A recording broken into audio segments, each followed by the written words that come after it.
House joke page Martling, Sergeant Pecker, and the Joke Man. It's both 78 minutes of nonstop filthy jokes, only $12 plus $4 shipping and handling.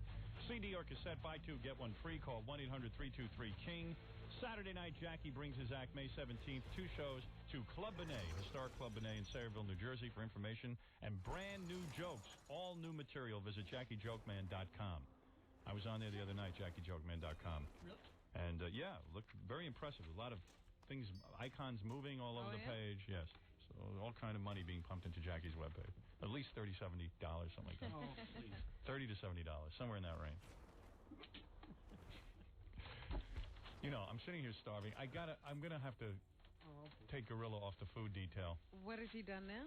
It's just that I can't seem to explain to him that, like, I have to walk out every day and say to him, "Can you get me a turkey sandwich?" You know, like instead of him walking in every break and going, "Do you need me to get the food now? Would you like me to go?" You know what I mean? I need his help. He doesn't. After 10 years of doing this, he doesn't seem to get it. He's not the sharpest knife in the drawer. Let's put it that way. He's a great kid. He'd take a bullet for you, but he's just, like, he's stupid. Yeah. Like, explain the job to him. Where is he? He's probably out getting the sandwich now because I ran out. But we just had like a 10-minute break there. I could have eaten. But instead, I have to track him down every day. Jump start. Yeah, it's weird. Like, he doesn't remember that's what he has to do. You eat at different times every day. Yeah. So, so come in every break. Well, I know that, I hate to always bring up Jody, who worked on the movie set with you. But she would come in and she'd say, "Howard, I have this and this and this. Do you want anything?" Yeah, I know. It was great. She spoiled me. I can't stand to be around, Gorilla's incompetence. Gary, do you have an intern out there who's really bright, that would understand the job? And then what will we have Gorilla do? That's for Gary to decide. He just doesn't seem to get the job done. Because now I'm sitting here, I'm hungry every minute. The problem is how any of the bright interns just get moved up right ahead of them. You know what I mean? Like we had Amy, but she's very bright, so I had to put her on something more important. But maybe I'm going to have you get my food every day. I'm sorry to do it. I mean, I don't mind it, but it just takes me away from the show at times. And I know. I don't know what to tell you. This kid's not getting it done. I'm sitting here starving, and it's distracting while you're on the air. What can I tell you? I completely understand. I mean, I see what you go through, and I discuss it with him. Like last break would have been a perfect break to be eating. And if he had just come in like an hour earlier and said, "Hey, you want me to go get you a sandwich?" we would have been all set. You know what I mean? If you give him one other thing to do, he gets distracted. Oh, here's Kathy. She might have a solution. Oh, good. Here's Kathy with a suggestion. I think it's too much pressure for Steve. No, I think I know. Getting a sandwich seems... What's your suggestion? Well, just because next semester, with your movie and all, we've had tons of people applying to be interns and have too many good people. So I'm thinking we can assign one person just to that. Good. And you got someone in mind for that? Like who might be able to walk in and say, "Hey, do you need anything?" Absolutely. Everybody I hired for the semester looks... Howard, really? See what's going on. Harvard guy's coming in. Really? Harvard guy? A Harvard guy will be getting your food. I like that. Any babes or just guys? Just one girl, I think. Only a couple girls. Yeah, I mean, that's all right. And then this semester, if you want it, we could have Zach. We'd be happy to do it. He's pretty excuse me. Fred is playing sound effects. I was trying to stop. Oh, what was that? We have an intern this semester. Could also help for the next couple months. Yeah, because I don't think Steve is capable. I think he has a lot to do, and I don't know whether he's capable, but... Yeah, all he'd have to do is walk in every break and say, "Do you need anything?" If one person was assigned, I think that was their main thing. Yeah. But when you think about it, it seems ridiculous that you have to assign one person to it. Do you know what I mean? I mean, it's just getting a sandwich. Yeah. And I don't mean we can do that. But, I wish that one person we had would just do it. Yeah, and I feel kind of strange a Harvard guy get me a sandwich. Well, we didn't say that was actually what he'd be doing. But maybe it requires a Harvard guy. You know what I mean? That guy won't screw up. Have standards slipped so much that Harvard now is only turning out people capable of getting food. It's a tough job market out there. He said he'd do anything. So really? Yeah, well... He should be careful about what he says. Wow. You think it's the movie that somehow generated all this? Well, we normally have a lot of applicants, but the movie definitely generated it. Really? We get the best applicants in the summer because everybody's home from school. I see. Right. And people who live all over the country are willing to come to New York just to work with you. I mean, you know that we have 3 interns. No, seriously, don't you think there was something seriously wrong with Gorilla? I mean, seriously, I'm not trying to be funny here. Years. I know. I mean, every day I say to him, Gorilla, I need a sandwich. And it's like a routine we go through. Well, it's a dance. I mean, he and I go through this a lot with a lot of other things. Like, you know that monitor? You have a monitor in front of you. It's supposed to be turned off after the show. Right. It's supposed to be turned on before the show starts. Well, we went through that for like a couple of weeks where it wasn't on when it was supposed to be, and then it wasn't off when it was supposed to be. Right. Then I got it right. Everything was good. Then we moved. Right? That threw him. And then that threw the whole thing out of whack. Right. But even now, like, there's still things... I mean, at night, he never misses a party, but he always misses my lunch. There are things that I give him to do on a daily basis, and it's always... It's like a 2 or 3 week thing until you finally think you got it. And even then, you're always a little worried. Right. Like one of his jobs is he's supposed to turn on Kathy's computer every morning when he comes in so that I can go to it during the show if I need to do any work. He did a good thing last night. He went out and he harassed Charles Grodin. That he did very well. He didn't really harass him. He asked him questions. But Grodin didn't like the questions. Well, maybe that's what he should do. Yeah, maybe that's what he's best at. Annoying people? Yeah. I'll attest to that. I know he's annoying me. Does he drives you nuts? Yeah, you know, because you really can't count on him for things. Yeah, tell me about it. I'm starving. He doesn't listen to Kathy. You know, there's a whole thing going on. See, he doesn't believe any of this exists. He believes he's doing a very good job. Yeah, I've talked to his friends, and his friends are like, yeah, I think he should just tell Howard what he wants. And I'm like, are you high? What, like, tell Howard what he wants. Tell Howard what he wants? He wants. Why doesn't he get what we want first? Yeah. Oh, boy. Yeah, we're talking about you. I think I got to take you off the food detail. I love you and everything. You know I love you. But here, go here, get on the microphone. And I think you might be serious this time. I think I am. Gorilla, every day I got to, it's like you got to anticipate a little bit. It's not every day. You know what I'm saying? It does happen, and I'll say it does happen, and I'm not that...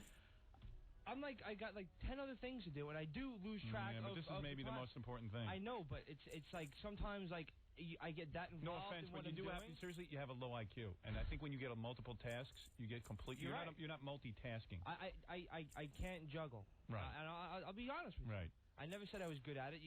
I've got phones to do. Yeah. There's so many articles on you. It's ridiculous, and that's driving me crazy. And I want it done, and I want you to have all the articles and how important it is to you. Yes. So there's a lot of stuff going on with that. I see. I just got to get someone to get me my sandwich. I know. Because I'm hungry. Because now I have this sandwich, I can't eat it on the air. But your eating habits change daily. Yes, that's why every hour, okay, I mean, every break, you got to come in and say to me. Jody's someone who's dedicated to making sure that's all she does is making you happy. But she does a lot of things. Yeah. She does a lot of things. She would be running the office while I was, at work. I'm not good at it. I'm telling you. Not the office at home, but the office when I was at the movie set. She would be taking phone calls for me. She'd be setting up appointments with Laura and Kathy. She'd be doing a lot of different things. She'd be faxing and getting food and being on the set with me all the time. But she doesn't have the pressure of getting rated on the radio about it. You Oh, know I see. Oh, that pressure's screwing you up about the sandwich. I'm more. I get really like. You get nervous. I get nervous about. Well, if I don't get this done, she's gonna yell at me. So if I don't like get that done, Gary's gonna yell at me. If I don't get this done, you're gonna yell at me. I see. So in other words, people are expecting a lot from you. So once I get on one thing, I sort of just stay on that track and then kind of forget about the thing. All right. So what Steve is trying to tell me is that the sandwich getting is too overwhelming for him with his other duties. Not necessarily. No, that's what you just said. I hear you. There's another way to go. Right. Another way to go. And the way is that Kathy and I will have to reduce the amount of projects we give him. And then but that's sort of. I've always made the other projects second priority. Your food and whatever you need personally is top priority. Right. But he seems to be getting confused. Do you think it would work better if we just didn't give him anything and just let him sit there just to get the food? Yeah. I think he should just sit by the door waiting to get food. That's fine. I'm happy with that. How about behind that stand-up of you? We could just leave him there the whole show. Oh, no. Just bring a dinner. Take me off for articles. That'd be fine. Take you off the articles? Yes. Too much for you? Yes. All right. So in other words, instead of doing anything with your free time out there, we have to just have you sit by a door so you can concentrate on getting the sandwich. Fine. Okay. Well, that's what you're telling me. The only other thing is to hook an electrode up to his chair that, says electricity. You just zap me every time you're hungry. Every time you go to a spot. It's amazing to me that you can't, just say, oh, there's a commercial break. I'll walk in and see if they need me to get a sandwich. Sometimes I'm going to be... and all you got to do is leave a bottle of water. Where's the bottle of water? I don't even realize. You know the bottle of water's on here? I put 2 bottles of water every day when the show ends. Not today. When the show ends, you got to put it in the beginning. I don't know who takes them. All right. Do it when the show begins. A monkey could do his job, right? A monkey. So get a monkey. Really? Let's get a monkey. All right. Yeah. Well, I think a monkey would be too embarrassed to do your job. Hey, you know who's on Jeopardy, too? I found out one of the other celebrities, but not with you. Who? Chris Hardwick from Singled Out. Oh, really? Yeah. I think you're the biggest celebrity going to be on there. They should pay you. Well, they are paying a charity. Mm-hmm. Mm-hmm. Is there a minimum amount, or is it what you win? There's a minimum amount, I think, of $10,000. Hey, Chris. Chris. You there? Sleeping. Yeah, he's gone. Forget it. I didn't want it. Hello? Is he there? Chris was there? Chris? Oh, dear. No. It's all right. Who cares? I really have nothing to say to him anyway. He's the guy that's singled out. Who cares? Carmen Electra should stop trying to be Jenny McCarthy. She should just be her own person. She doesn't have to do all those dumb faces and do everything that...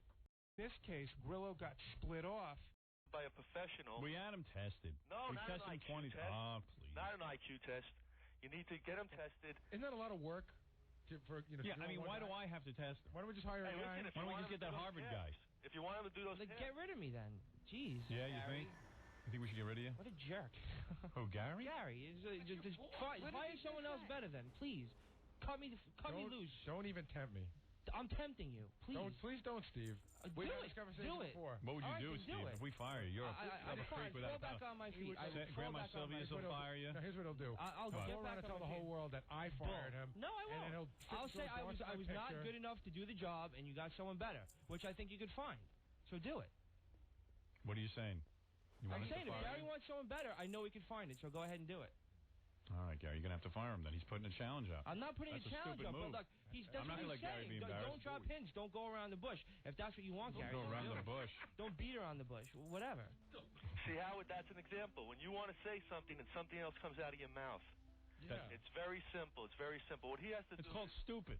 No, it's not stupid, Howard. It's not stupid. 98 IQ. The guy's not bright. It's not his fault. It's like being born in a wheelchair. At that given test, but other tests. There's other tests that determine... You'd have to become like a fireman. Not even a fireman. I don't think you're qualified. You'd have to be like a...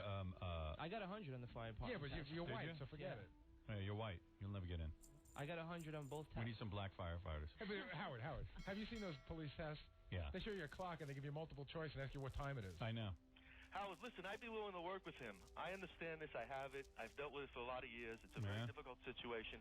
If you want, I can speak to him over the phone. I give him some basic examples of what I do every day. Perfect example of like how it was in school is like I look back on my 8th grade yearbook and they had like those little things like songs that described us and mine was Dazed and Confused and quotes like like everybody had like famous quotes. Mine was what page are we on? Right. So like so you're stupid. Everyone knew you were stupid back then. Totally. Right. Well, All right, so you're stupid. All I need is a guy to get my sandwich, though, every day and sort of improvise and come in every day. Hey, man, want a sandwich now? Yeah, I thought that would be good for him. But you're getting completely overwhelmed by it. You're telling me it's too much pressure. That's what you're telling me. See, now, this is the emotional part, Howard, where he gets angry and frustrated and he just says, forget about everything. And what he does is he screws up his life. But I couldn't think of an easier task. I love the kid. Don't get me wrong. No, I understand. He's probably a really nice guy. I love him the way... You know how you love Forrest Gump? That's how I love him. But like a pet. He needs tools and techniques to get through his day because this is going to plague him if he does have it. To get a sandwich? Yeah, he needs to write it down. Even the sandwich part? Every day, he needs to write it down. You want to write it down? What? I know what... You want to write it down? You don't believe anything this guy's saying. You just want to go back. No, I'm saying maybe it'll help you. We want to write it down? What he's saying is exactly how I feel. So why don't you write it down every day? So if you know this, why don't you write it down? You see, that part is he's embarrassed. Are you embarrassed to write it down? Yeah, I could write it down, but I don't have a desk. I don't have I could put it down, but I don't. You don't have a desk, Howard. You know what? Steve's a great guy. Steve's a great guy. We're in a high pressure, deadline oriented job. You know what I mean? The high pressure. It's getting a sandwich. I just need him to come in every break and go, do you need anything now? How about a turkey sandwich? How about this? How about that? But the thing is... That's all I need him to do. But he's saying that with that, along with the other tasks that we put on him... If he's doing anything else, he's not going to hear You're kidding. Time for you forget what happened today, for example. He's saying that sometimes when he's working on articles, he doesn't even hear you take a break, even though there's 3 radios on it. Oh, my God, that's stupid. See, that's the point. That's real dumb. I didn't realize you were that stupid. What's so stupid? I take full blame. I didn't know you were this stupid. I thought you were brighter than that. I'm sorry. How about if I draw footprints on the sidewalk leading to the store? Would that help? See, now this is not helping him. This is only hurting him, Howard. You think so? Yeah. Is that hurting you? Yeah, because I got to shock him into working. Even though he doesn't. All right, here's what I'm going to do. I've come up with a solution. Forget about it. I'm not drawing footprints to the store. I'm not doing that. That'll humiliate you. Howard, and I guess everything else has... I would give you a desk to write stuff down if you want. Whatever. I just can't believe there's not a desk you could borrow to write this stuff down. I'm never in the same spot twice. It's a small office. He's got a space at the desk. Do you want me to write a card for you, and we can chain it around your neck, and you can look at it? See, now you're making him feel like an idiot. I can't. Why? You just told me to do that. No, I didn't say that. I didn't say put a chain around his neck with a card. I can't tell you how many times I listened to the weather completely and not got it. So when he's listening to the radio and your commercial, he's somewhere else. Really? We need an alarm system. Where are you? I'll go there. We need an alarm system. Wait, is his main problem when he's Xeroxing? I'm talking about getting a sandwich. It's always with him. We could just put a light, a red light, That's what I'm over the Xerox thing, and when Fred goes to commercials, Fred could hit a button. And No, but that means Fred now has to be involved in getting my sandwich. Fred's not stupid. It could be wired into the board so that when we go to commercials, just like the lights go off. But what about, isn't that the same as hearing the radio when the commercial comes on? He can't hear. But how about if he forgets what the light is for? Then what am I going to do? Question. What's my percentage? The lights say lunch. What if I tie a string around your finger? I got to ask you a question. What's your percentage of what? All right, let me tell you what's wrong. Can I just take a break from this 1 second? This is really bothering me. All right, go ahead. And I'm not trying to do this to make fun of Gary at all. 70%. But have you been on this microphone at all? Which microphone? This one. That particular one right there. Maybe, I don't know. Because it stinks. I got to use another microphone. All right, go ahead. I'm not trying to... No, Kreskin was on that one. Oh, okay. We might have a problem. The microphone smells. Well, that's not Kreskin's fault. Oh. The microphone happens to be a smelly microphone. I know the manufacturer's been having a problem with it. I'm sorry. Go back to your rating. All right, Howard, I got to go, but they have my number. You've been very helpful. Thank you. If you want me to help him, just give me a call. I could really help him. It sounds like a very common sense approach. But listen, I don't have time for him to be trained. What I'm looking for is a guy who walks in. I wanted to know my percentage rate. It's zero. No, it's not. You know, I'll tell you why. Just listen to me here, Professor. The attitude I want, this should be a no-brainer after 10 years. You walk in every break, every goddamn break. Okay, man, want a turkey sandwich now? I know what you like. You want the egg sandwich? You got water, you need water. Here's another bottle of water. Here's some almonds. Here's some whatever the hell it is I eat. Well, I don't know what I eat. I eat the same thing every day, turkey sandwich. Say, wait a second. They're in a long Jeopardy thing here. Maybe I should, if you would ask me, do you understand what I'm saying? Do you get it at all? I do get it, and I need you on top of it. You see, but the point is, he'll forget about the almonds one day. He needs to write it down. Listen, you got my number. All right, thank you. Thank you, Professor. Where's this list going to be? That's what I don't Steve know. said. Thank you. The list is... I can't write up lists. Write a list. Go get a sandwich. Get bottles of egg sandwiches. Xerox the mustard. Turkey on computer. You know what you got to do, Gary? You got to free him up of everything except getting the sandwich. That'll be his big moment. It's like a rabid dog will come running in here. I mean, I'll do it if that's what's necessary. Steve, that's what's necessary, right? Yeah, but you know what? It's not what's necessary. Well, it's so confusing. It's not just confusing. It's just... Chris, you're on the air. Hey, Howard. Yes. Why don't you just fire the kid? He can't handle it. You think I should? But what is he going to do when he gets out of here? I'll land on my feet. Howard, that's what I was wondering. You will land on your feet? You sure? You're not going to knock me down, I'll tell you that much. Really? Howard, how's he going to act in an interview when they ask him what he's done? It's not a conspiracy. I understand, Gary, that you got to run an office, okay? And if... We need a self-starter. Why are we knocking you down? No, I'm saying you knock yourself down sometimes? No. I'm saying he's saying that if I get out of here, I'm not going to have anything to do. Why are we knocking you down? You're not understanding what I'm saying. And if you hold on a second, I'll try to explain to you. Why don't you hire a few monkeys? Hire another Gary. What I was saying is, it's not like he's saying if I leave here, that I'm not going to. That's it. My life is over. I said I'm not going to just lay down if I get out of here. No, you said I'm not going to let you guys knock me down. No, I'm just saying like if I get fired. Who's going to knock you down? What does it have to do with us? No, we're the enemy. I'm just saying if I go out and stand tall, but don't say we're going to knock you down. All right, then I'm sorry, Gary. Be a man. Be a man. No, it's sort of a weird thing. It's like again, Gary, you're taking it too personal. That's not what I meant, and I'm telling you that. He's making a good point, though, Gary. Hey, Howard, that's fine. I would see. He's worried about what I'm going to say when I leave here, and if I ever left here, I would never ever say anything but that I love the hell out of you guys, and you guys treated me great, and you gave me more opportunities than anybody else ever would. I give you as many opportunities I can to get the sandwich. I know that. Howard. Yeah. He might get on a Mentos commercial. Is that right? Yeah, I mean, I've seen him on the E! Show. He's not a great actor. They might believe he's foreign. You can't knock me off the wagon, sir. Don't knock me down. I'll fall on my feet. I can stand on my own 3 feet. On my feet. I'll fall on my feet. My own 3 feet. All right, thank you, sir. Listen, I want to give you another chance. I believe in you. I don't care what these other guys say. I believe in you. I think you're up to this job. I'm going to give you one more shot, all right? Here's what I need you to do. Forget about all your other duties. I can see you can't handle two things at the same time. That's my fault. I should have realized your limitations. I put you in an awkward position. I didn't realize you couldn't Xerox and get the sandwich at the same time. I just figured I could keep you busy instead of standing around by the door waiting for me for the next break. That ability isn't ready. But I see you're having a problem. So I'm going to settle it. Your whole job now. Listen to this. You got it made, kid. You're going to come in every break and say, what can I get? And maybe make suggestions. You want the Durkee sandwich now? How about an egg sandwich? That's what you're going to say. Repeat after me. Howard, you want an egg sandwich now or a Durkee sandwich? And Howard, maybe, would you like an egg or a turkey sandwich? Wait a minute. There you go. That's your job. Right. Every time, because he's saying you're getting complicated, you're changing your diet. So maybe every time you ask for something different, he could write it down.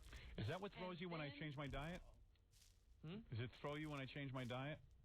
Well, I never know what to expect or where to get it. So but, so when you come in and make those decisions, you could take out your little card and say, well, you had an egg sandwich yesterday, or do you want your turkey, or do you want You can take out your card. And you can write it down on a card. Yeah. Oh, good. Help is on the way. Yeah. Here's Amy. Amy, you're observing something? Or I just had an idea. I mean, he says he doesn't hear when we go to break, and that's when he should come in. Right. I'm the one that has to listen to the show. I can just, open up the door, say, Steve, it's going to break. Go in now. Ooh. Would that help? Yes. So Amy will be in charge of saying, Steve, you can go do the break? No, we're in break. Yeah. What? Now, wait a second. I hear some confusion. There's no confusion. Yeah. That would help you. Yes. Now, let me ask you a question. Are you embarrassed that someone has to help you with that? No, Not at all. Sometimes I'm on the phone, you answer. Sometimes the phones are lit. And it's just a lot of things going on. I don't hear the radio, so I don't think we're on break. Howard, I got a Would question. you be willing to wear a dunce cap when you get my sandwich? I refuse. What is it? No, my question is now, is Amy doing that in conjunction with him only standing by for you, or can he go back to his Now, regular that's a duties? good question. Do you think you could do your regular duties if Amy alerts you that the commercial is on? Yes. You do? You sure? Give me a little confidence. That's in a that big. answer. Yeah. Yes. Yes. Yes. That's a definite yes. Mm-hmm. Can we bet?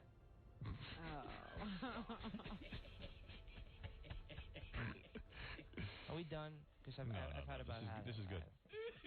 Why don't you just ask us to go 20 more minutes? I got work to do. If you tell me that, then I'll keep going. What is it, Kathy? I think you'd have more time if you spent less time, with the guests. You spend a lot of time, schmoozing the guests. What schmoozing the guests? You spend a lot of time on the phone with personal calls. No. Is that going on during the show?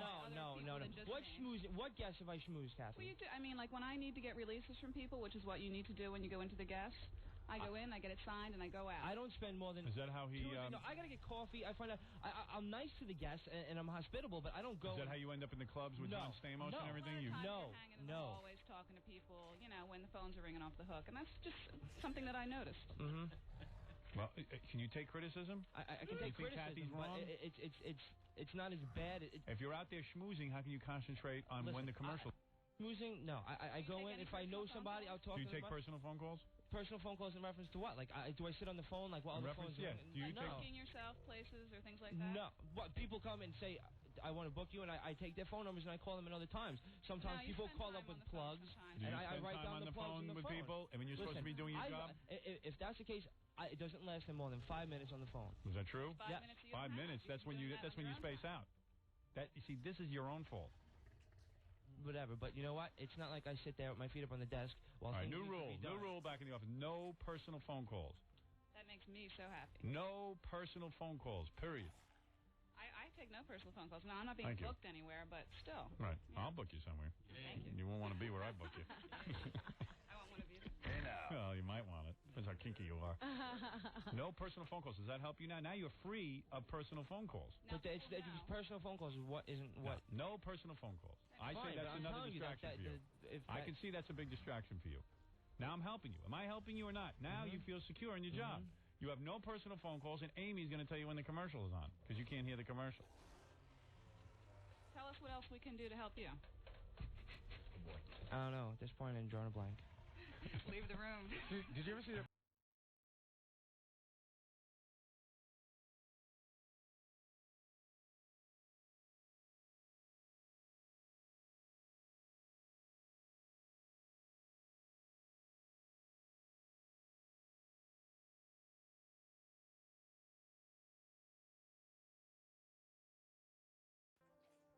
the year, way though? fucking wrong. What's the year? Images in 1825. Okay, how long ago is that? That's like 200 years ago. Yeah, give or take. In 200 years, look at how far we've come. Oh, yeah. Okay? Oh, yeah. Now imagine if a civilization had been advanced that disappeared 12,000 years ago. Oh, it's absurd, man. I don't can't think even fathom it. I don't think we can wrap our heads around it. So, and that's why I can't believe when we start talking about whatever these periods are. Yeah. Doesn't matter if it's 12,000, 50,000, 100,000, wherever you're going. I can't fathom a world. I mean, you did say like digital, referring to Atlantis. I do want to come back to that, but like I can't fathom a world where they didn't have something way beyond like AI. And this is where the open question needs to remain, though, is we don't know how advanced Atlantis became. And that may be why we have those weird artifacts in the Mediterranean. And I want to add one more thing. We know that Atlantis didn't leave behind any stones with writings in them. It means that they had become advanced enough. They were probably doing kind of like what we're doing, with at least paper, scrolls and paper and other means. And that just tells us that they were already at a different level. Because, and that doesn't mean it was a good level, because I think that they became too cocky and arrogant. It's described, it's interesting because we do have a lot of details of what happened to Atlantis. It's described that Atlantis started as a pure place of incredible knowledge. And then what happened was it became an empire and became warlike. And it describes how it even had slavery going on in North Africa. Like these are like details, right? And how there was a rival civilization that existed at the same time as them. That was the only one that could stand up to them militarily. The ancient Athenians, like the pre-Greeks, right? Which is why the Greeks and that whole area seem to have this like perfected democracy that seems to have come from nowhere. It describes in that and how they were the birthplace of democracy. The original Athenians, and they weren't using slavery or empire building. And that's why Plato used them as the two examples in the Timaeus and Critias, as well as his other books, because they became the perfect two examples of how one civilization can be corrupted and turn into an empire, and how the other one can still maintain strength, but can maintain their core values. And it describes how Atlantis went to war with the Athenians, and that ultimately the Atlanteans were destroyed during the Earth catastrophes at the end of the Younger Dryas. Plato gives us an exact date. And do we know how long? Some of this stuff, like there's a lot of details going on, so if there's a couple things you repeat here and there, just bear with me. But do we know how long approximately Atlantis could have lasted for, like when it began, if we know where it ended? The best we can do is, and I placed Atlantis as being created 50,000 years ago, based on honestly largely circumstantial evidence, but we have to put it somewhere. And I base that on geologic history of that region, when things occurred, and I also base it on I do think that Edgar Cayce, who was a psychic medium, is one of the only few that I actually think was legit. What Throughout makes you history, think he was legit? The things he said a lot of them have come true. And like what? Like when he discusses aspects of Atlantis and what happened later, it matches up with like archaeological evidence and evidence from that period of what was happening. And it gives credence to the fact that they had recorded as much as they could about this. And then even like the temple priests of Sais were ultimately either killed or died, and the temple was destroyed. And so I want to throw this out there, but if Solon had never visited Egypt, we would never know any of this existed. Well, that's the other thing, too. When I've heard people in the past talk about Atlantis, there's arguments over when, there's arguments over where, and it seems like it's all over the map. So what, like... But Plato gives very detailed descriptions of where it is and how big it is and how many rings it has, and that it was located basically all like Randall breaks it down in his podcast, Randall Carlson, really well. Is that, listen, we're pretty sure it was like right where the Azores are. If you go look at bathymetric charts of the seafloor, you can see that there was a plateau of land that was underneath that area that was like wiped out. Now, the descriptions of how it was destroyed is important, because it says that it was subducted and sank into the ocean. Now, when we look at plate subduction, plates moving, It's on the mid-Atlantic ridge. Exactly where plates are moving right there. So maybe it got, So if we were to have a plate dive under the other one during catastrophe things with the Earth, it literally can take that entire civilization, whatever, and just sink it to the bottom of the ocean, which is exactly how it's described. That's exactly how it's described. And the weird thing, and I want to add one little thing to that, there's this really bizarre set of ruins that validate that.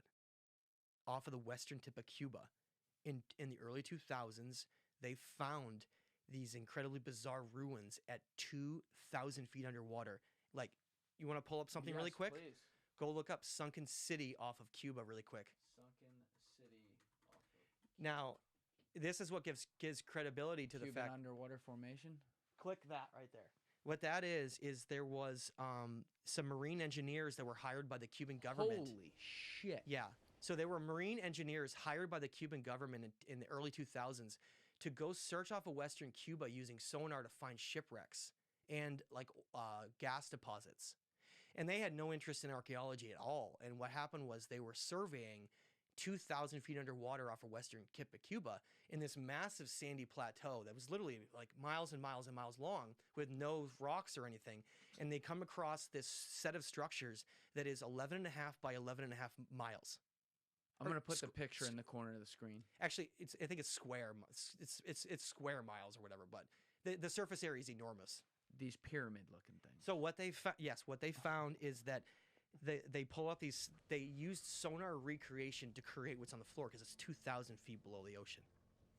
What they found is apparently that's not too deep in light of the Titanic. Yeah, right. Go down there in a fucking tin can. What they found is it almost made them not share it because they thought they're going to be ridiculed. They found this, and they used these recreated sonar images, and they were baffled. And Zelensky is his name. He sat on his computer, I guess, for months, and one day he had a calendar next to him, and it had a picture of Mayan ruins, and he like freaked out because he realized that this is right off of the Yucatan. It's between the Yucatan and Cuba. Of course, the Mayan civilization is very mysterious and is supposed to have potential links to Atlantis. He shares this with a geologist named Iturralde in Cuba, who comes out for a second expedition and starts getting the interest of National Geographic. Okay? So Iturralde goes with him. He's a geologist from Cuba, and they go with a submersible to the wreckage, and he dives down, and they analyze it, and he says he's completely baffled by it, and that it's not natural by any means. And that the structures look like a series of streets, temples, pyramids, and if anything mimics... Yeah, what's the right... So the right side of this picture, again, I'll have that in the corner of the screen. So we have the pyramid-looking things on the left. Yes. But is that supposed to be on the right side, like those street patterns? Yeah, but notice in the bottom part of the image, there's severe destruction. Yeah. Something happened here. There's stuff strewn all over the place. They described it as massive blocks that were strewn all over the ocean floor. Now, here's where it gets bizarre. They built the blocks out of what looked like giant granite, just like we see in other parts of the world, and they were cut very precisely. And the geologist said, and this is where I get another theory of Atlantis. Iturralde, the Cuban geologist, says that the only time that part of the ocean could have been different enough geologically would have been 50,000 years ago. He said exactly that number. That's where, okay. He said exactly 50,000. That gave me a little goosebump. Right? There. He says 50,000 years ago, just like Edgar Casey said about Atlantis. Now, I want to add another little thing for you to freak you out. There was a Tibetan library in the 1901 or so, where there was a traveling anthropologist expert in the region, Tibet, and he met with this Buddhist monk who had told him that he had discovered a secret library known as the Cave of 1,000 Buddhas. Okay, in that library, up in this cave up in the mountains, in that library, he found these manuscripts from all over the world, from different like Hindu texts and all these things. But one of them had an ancient map in it.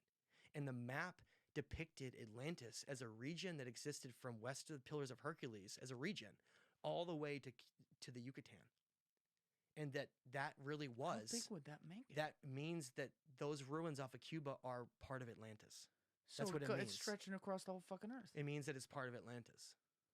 That's why we see similar architecture in Peru than we do in Egypt and we do in our other parts of the world. But obviously, we know Pangea was like millions of years ago, so that's not that's related. completely irrelevant. Yeah. But is there any type of possible explanation that says the plate movement could have like shifted things way off course? I mean, that seems way too far for me for that. That's crazy. Here's the thing that's weird. Every single ancient structure in the ancient world, cities or whatever, they align themselves to true north. Okay, magnetic north. All of them did. They were obsessed with cardinal points and understanding all of that. It had to do with energy. Every single one of them, anywhere in the world, is off by magnetic north by 23.5 degrees. Every single one of them. Perfectly. If you look today at the axis of the Earth and what creates the seasons, there's a 23.5 degree shift on the Earth, which is what creates the precession of the equinox. It means that when those structures were created, we did not have an axial tilt that we have today, which is why they describe the ancient world as being very different climatically and geologically than it is now. Something happened so significant during Younger Dryas that it shifted the axis of the Earth. Now you can explain how something like Atlantis could be subducted with plates, because we're talking about catastrophes during that period that were so severe. It was like an apocalypse on the Earth. Is there any even slightly confident, decent theory as to what that could have been? Yes. So this falls into two camps. The two camps may be overlapping. I will acknowledge that. Okay. And that's just getting into what may be like an entire part 2 of this podcast, because it's like a whole nother rabbit hole. Now, I have enormous amounts of respect for Randall Carlson and Graham Hancock and others. I love their work. The only thing I disagree with them is on why these things happened. Based on the fact that I have not seen evidence of any cosmic impact craters on the Earth that are less than 13,000 years old. And Randall and I had a great debate on this, and he's like, well, what if there are micro craters in the ice caps? Totally, yes, maybe. If you had parts of a meteorite or an asteroid that broke up and hit the ice cap, yeah, you wouldn't have any geologic evidence of that. Agreed. But the problem is that the effects we're seeing on the Earth also align precisely with massive coronal mass ejections. And Massive what? Coronal mass ejections. Can you explain that, please? Yeah, so like Robert Schoch is the one who spearheaded this whole thing. And his theory is that if we look at the Rongo text from Easter Island, him and his wife believe they figured out that their plasma are displays in the sky. Plasma. Like from a massive event that's about to happen electrically, like through shifting of the poles in the magnetosphere, you would have these massive plasma figurines in the sky and things that would go off because there's such charged energy in the atmosphere with those shifting of the poles that literally it'd be chaos. There would be lightning storms all over the Earth. There would be plasma discharging. So his theory was that the people knew that was a warning sign that something was going to happen. And that's when they would go underground. Now, he doesn't say the underground part. I want to just be very clear because I don't want to say something. How are you taking that He away? just says that's they notice that as a warning that an event is about to occur. And so you think that ties back to things like you saw like a Göbekli Tepe? Yeah. Okay. Now, the reason I say this is this. We have structures like there's a snake monument that's in Peru that's outside of like the whole Machu Picchu, Cusco area. That's got a black stripe across it called vitrification. Means that the rock melted. That same stripe we can find in other places. In the Colossi of Memnon, we can find it in the Kinis rock in Iraq, and we can find it throughout megaliths in Turkey and even in China and other places in the world. Remember they built with mostly granite? Yes. In order to melt and make a black mark, you would have to literally melt the rock. If you were to melt granite, you'd have to have temperatures on the surface that exceeded 2,000 degrees. So like, you go to Death Valley right today, everyone's like, oh my God, it's 118. Nothing. How about 2,000? Oh my God. Meaning that anybody who's on the surface you incinerate. In areas would have been just evaporate basically. Yeah. And so that's why they had to go underground. Because and that didn't happen everywhere on the Earth. Can you even, but hold on. Could you even be saved there? Didn't happen equally everywhere. So that we wouldn't have any life on the Earth still. we're talking about events that are somewhat localized, but all over the planet. So some areas get hit a lot worse than others. Like, for instance, it seems like the Amazon was, like, besides massive flooding, was mostly intact.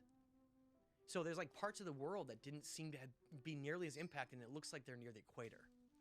That's why, like, Randall Carlson talks about how the greatest amount of megafauna, meaning large animals we still on the Earth, is in Africa.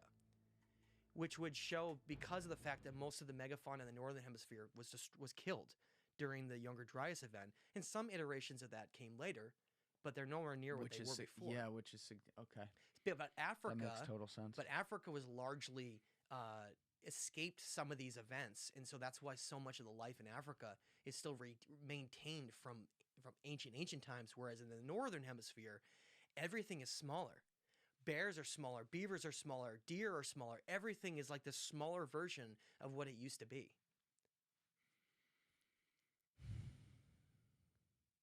So what do you think? Well, we gotta get into this too. We haven't even started this yet. We haven't started the thing that you think is going to change history. Yeah. Well, let's go there then. You want to jump there? Yes. Okay. Let's do it. So in my studies, what led me to all of this is that about 8 years ago or so, or more, I can't remember exactly when, I started becoming almost obsessed with cuneiform tablets. I didn't want to regurgitate something that someone else said. And I'm not going to mention a name right now. Okay. But I wanted to know who the best translators in the world were and who knew this better than anyone. And what I realized was there was a man named George Smith who was literally the first person to crack this code. So imagine, we need to wrap our heads around what Sumerian is. Sumerian is a language that came out of the Sumerian civilization where most of these tablets were written. It is the birthplace, I believe, all of everything came from.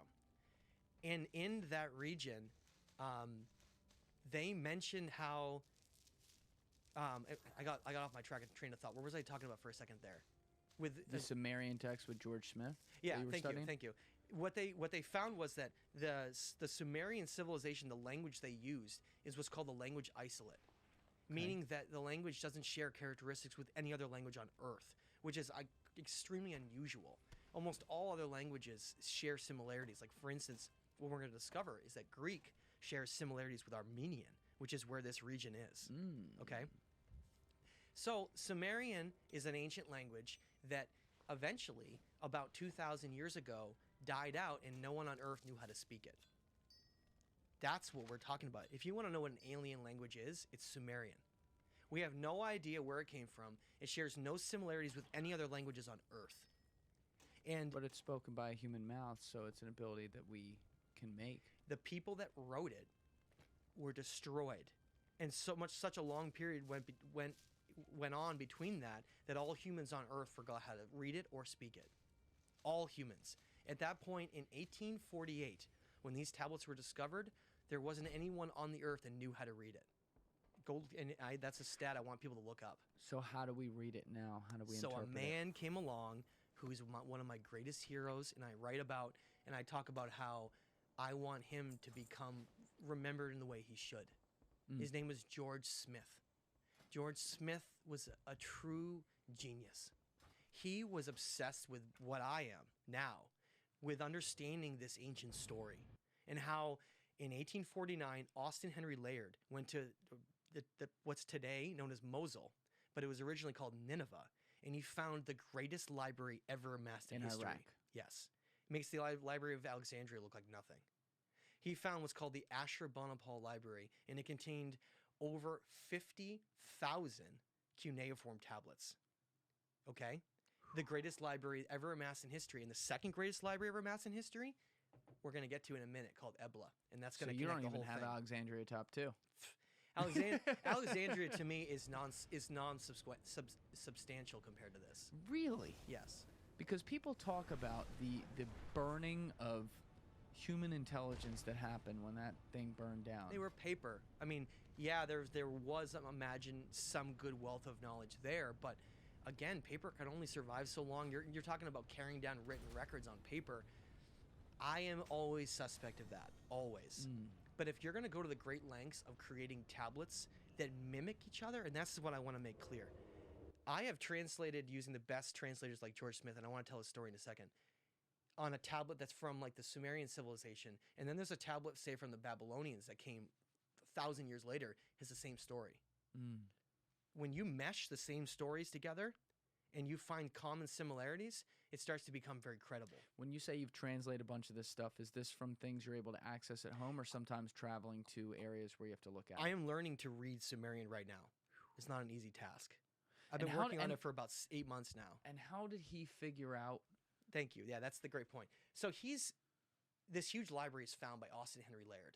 Doesn't know how to read Sumerian at all. Just finds the library. Yeah. Right? They get them all together. They ship them to England, to the University of Oxford.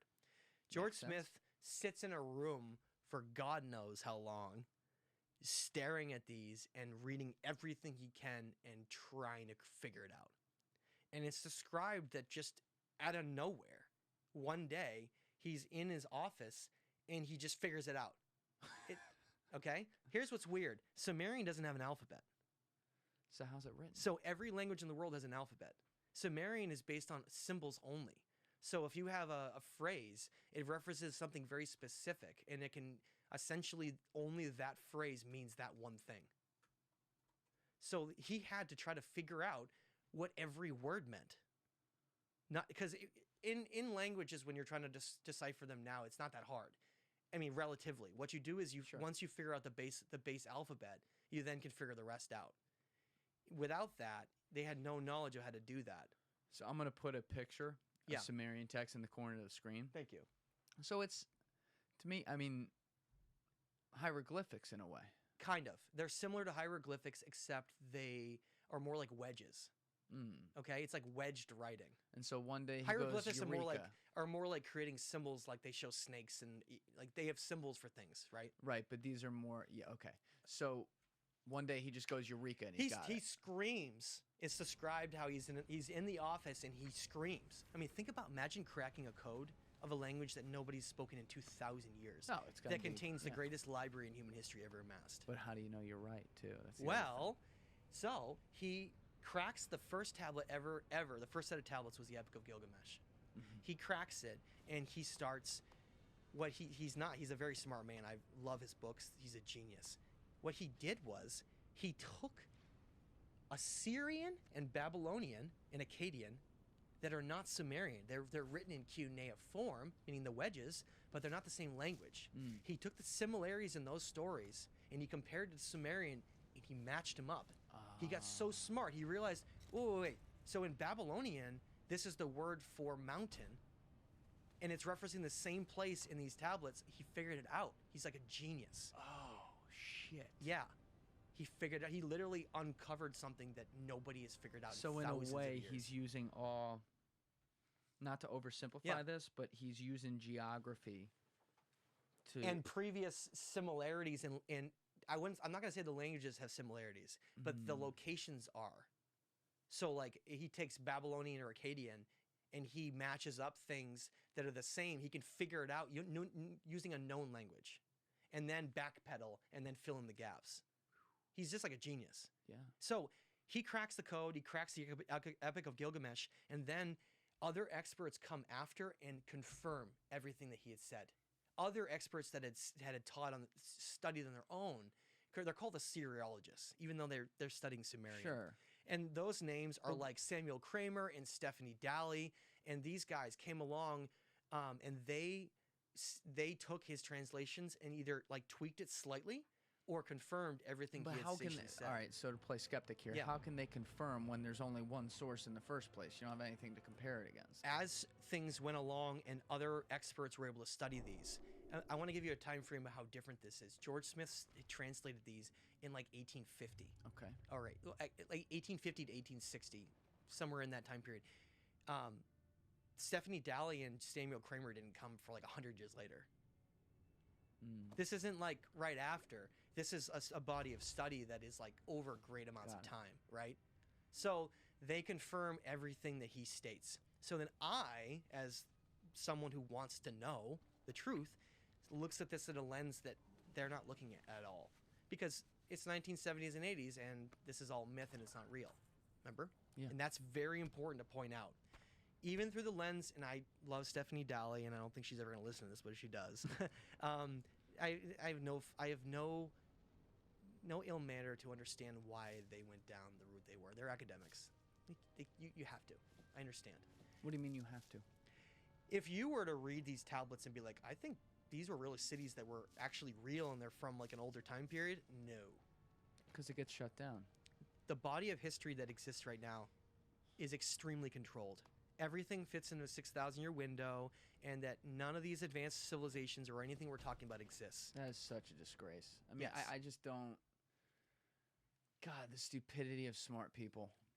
I will never understand it. You know, and it's not to say, that a guy like you or other people looking at this stuff can't find evidence that is then later refuted by better evidence. That's the whole fucking point. I don't understand. Like, it pisses me off when I hear about scientists in anything. I don't care if it's this, other forms of history, medicine, whatever it is. I don't care if it's this, other form about scientists in anything. I don't care if it's this, other forms of history, medicine, whatever it is. Like, it pisses me refuted by better evidence. That's the whole fucking point.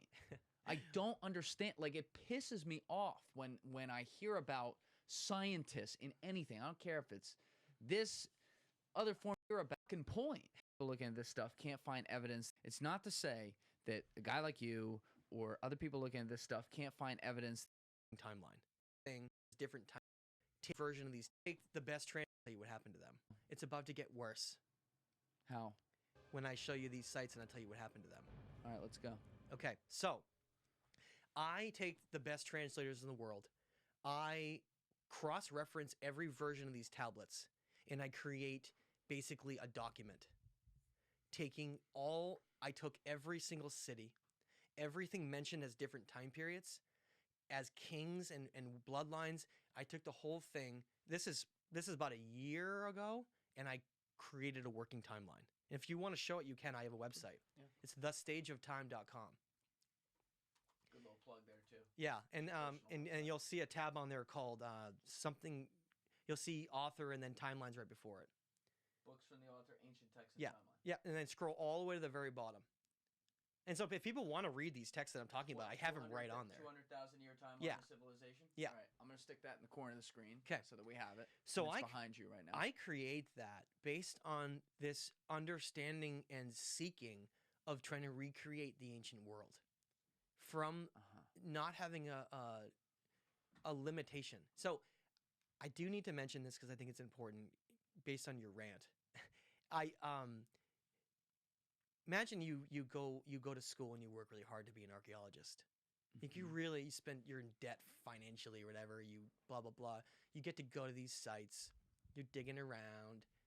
If you even speak up about an alternative theory or something that doesn't fit, you're laughed out and you lose every bit of credibility. And then you probably would be forgotten in history or whatever because you probably would be so hurt by that. And then we know that people like Graham Hancock have taken brutal hits from the mainstream academic world over this. And so people think that this is just willy-nilly, like we can just throw this out there. No, like this is the doctrine of history protected, maintained, and controlled and guarded.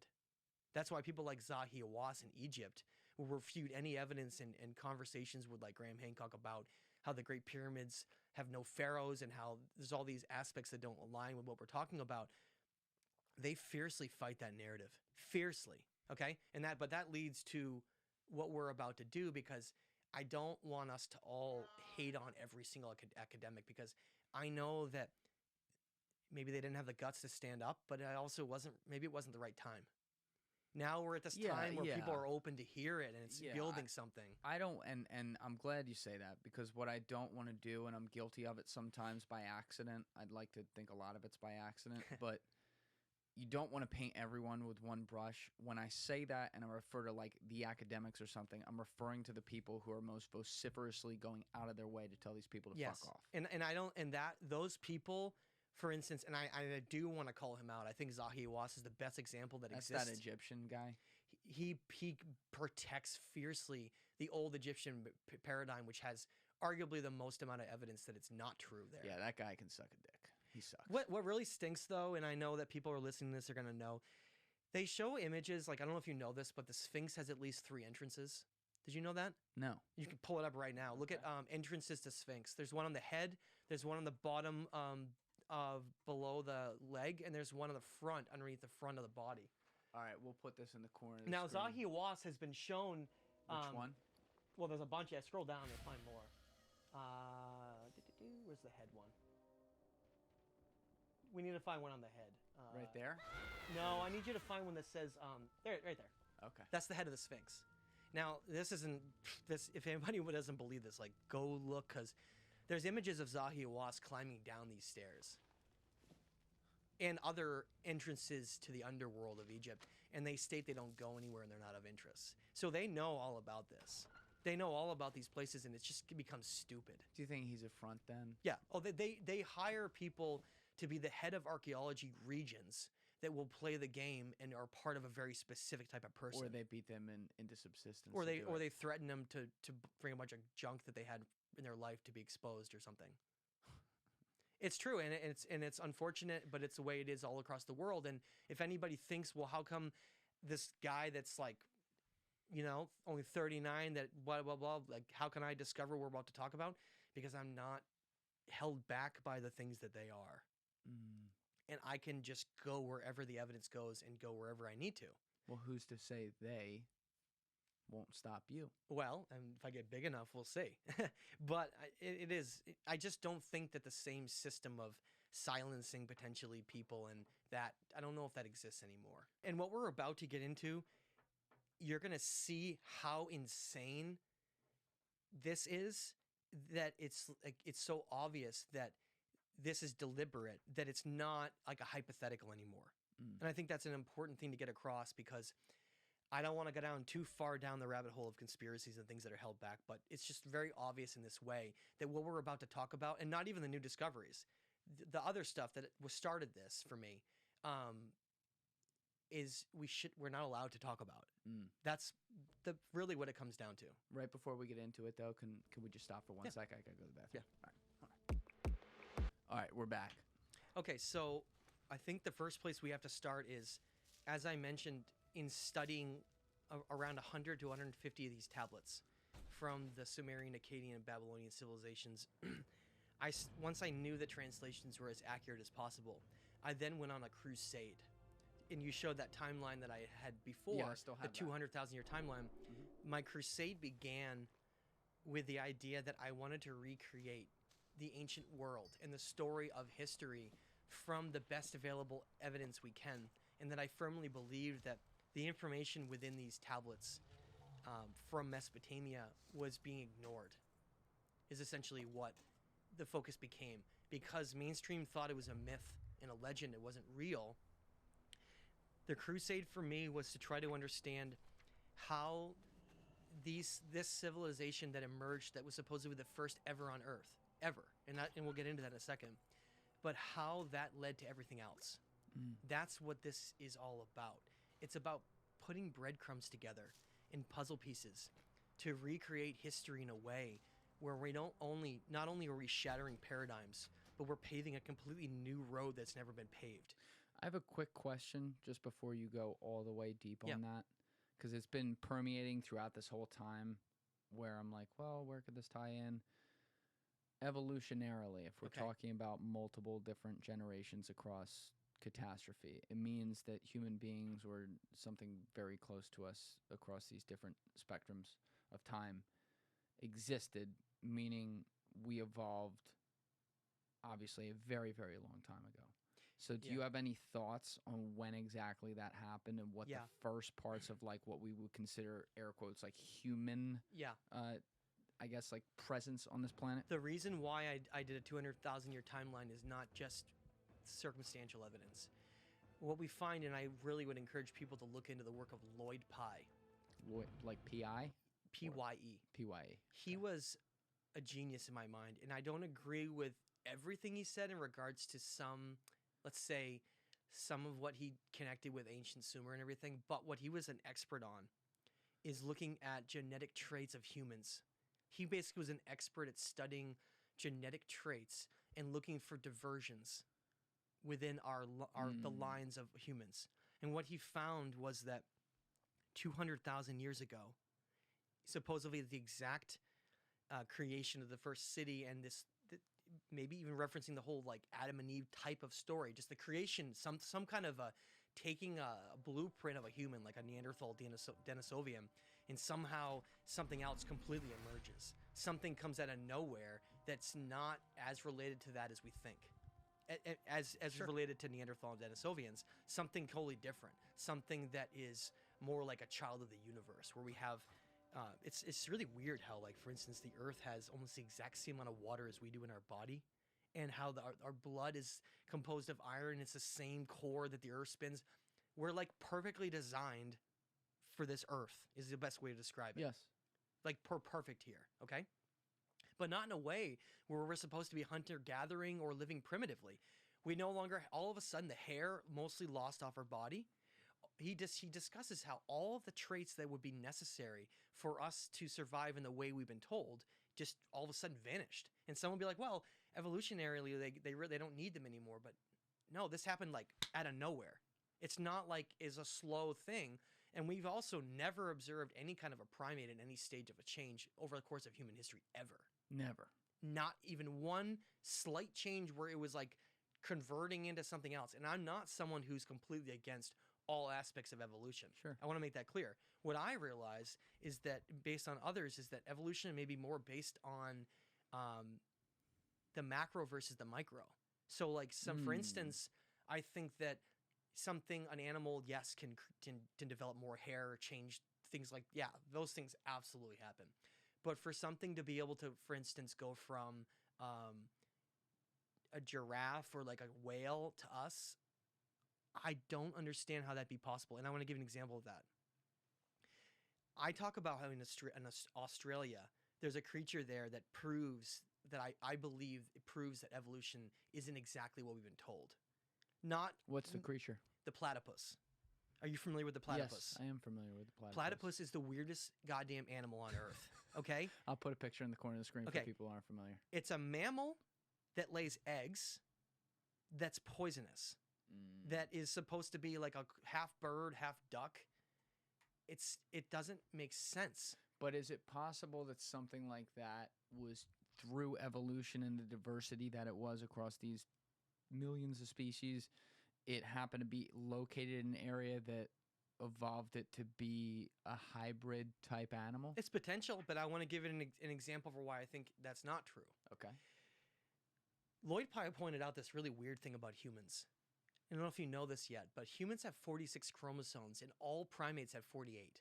All primates on Earth. I didn't know that. Every single primate has 48 chromosomes. It has to do with packages of DNA, basically. Yes. Okay? What they found within the human Homo sapiens sapien was that there was something within our DNA where parts of it had been, like, altered. Yeah, I'm like serious. And what they call those alterations and those things that scientists don't know, they call it junk DNA. That's what scientists call it, because when they compared every other comparable thing on Earth genetically, they found this small little area within our genetics that doesn't match anything on the planet. Is it possible that we are still too primitive, technologically speaking, to properly test something like that? Perhaps, but here's the thing that's weird. Like Randall says, we've been taught everything's based on gradualism, whether it's geology or genetics. Or evolutionary changes, meaning things happen very slowly over a very long period of time. However, we know from these disasters that that's not true. We know that the Earth does go through periods when extreme things happen. It doesn't happen all the time, but it does happen, okay? Those extreme moments also seem to have occurred with us. And what I mean is, not only take the chromosome thing for a minute, like, which is very, very strange, because how something like a splicing of a DNA or altering could happen naturally, I've seen no anthropologist or scientist that can explain that. It's not talked about because it's sort of like hush hush. The whole junk DNA aspect of this, because we do share like 98% with like a cow. I really do. One of the types of guests I haven't had in here that I want to have in very badly is like an evolutionary biologist. Yeah, Lloyd Pye died though, unfortunately. Really sad. No, I know. I'm talking about like just a general one. Yeah, to go through it. And what Lloyd Pye also determined, besides the chromosomes and besides the human body totally changing structurally too, it started to take on characteristics that were not suitable to survive out in the wilds at all. Like what? Our ability to, like, for instance, we're not strong anymore at all. Neanderthals and Denisovians were unbelievably strong. Right. The strength of what we are is like nothing compared to what they are.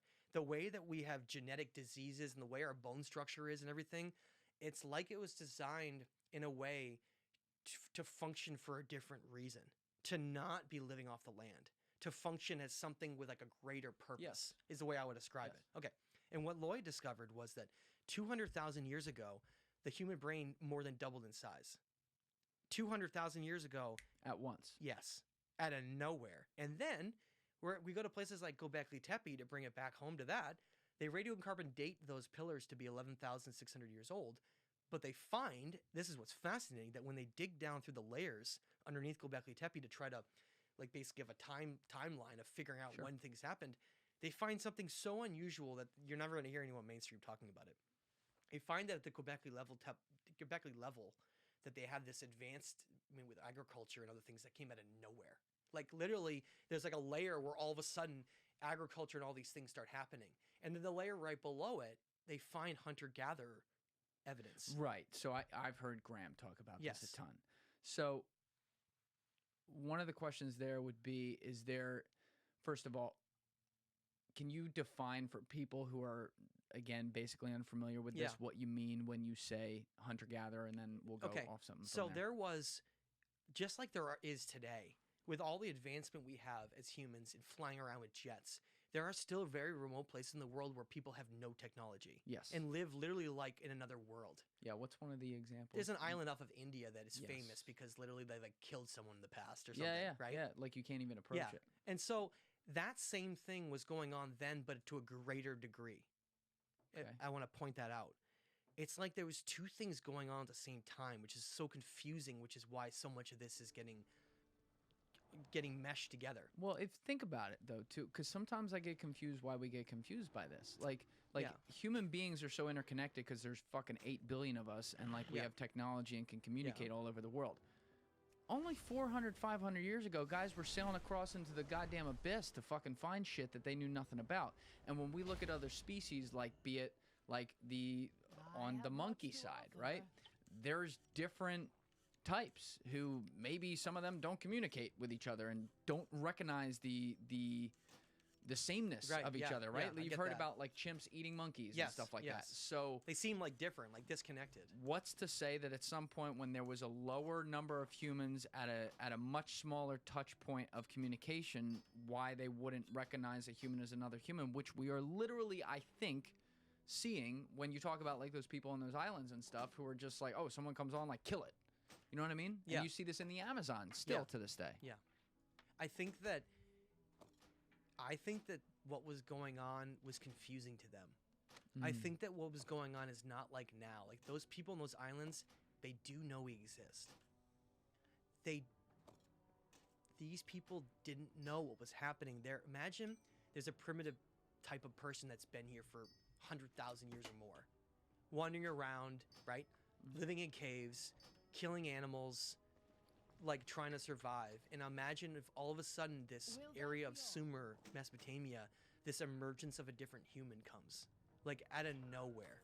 And it's not related to evolutionary means. So what are you getting at that it could be related to? I firmly believe, after studying the tablets to the degree that as extensive as I possibly can, they echo the same thing over. It's like it's almost over the top.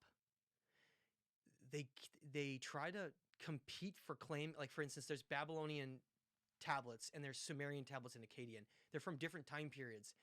But in them, it's kind of funny because, like, there's a Babylonian version of the same tablet, like the Enuma Elish or something it's called, in terms of the Enuma Elish for Babylon and then in Sumer.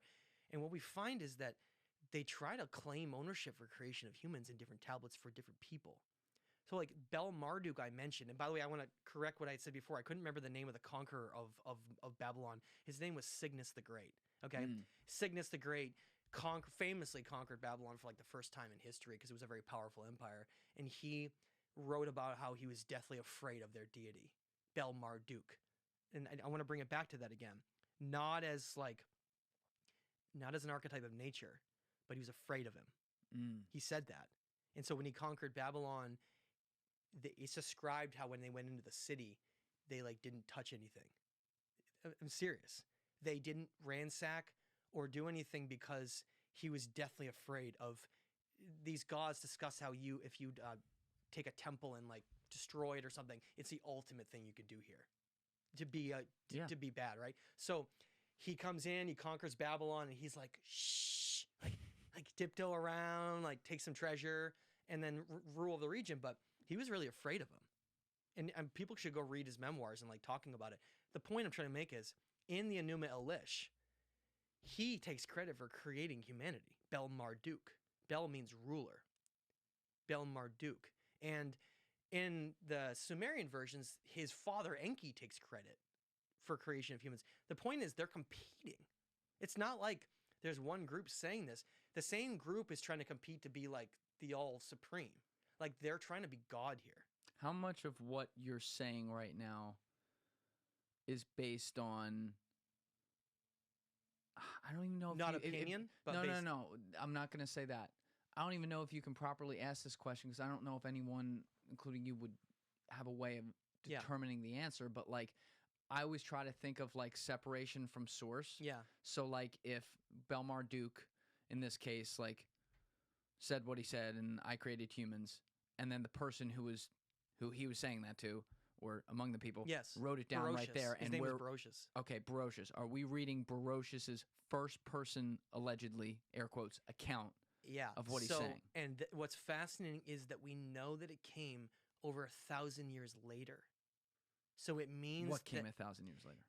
Their version of the story, writing it down on the tablets. So there became this is important to understand because it has directly to do with the influences of these regions we're about to talk about, and the patriot gods that then created them, because it seemed like there was a war going on with some of them over competing. And we know that because there's a set of tablets called Enki and the New World Order.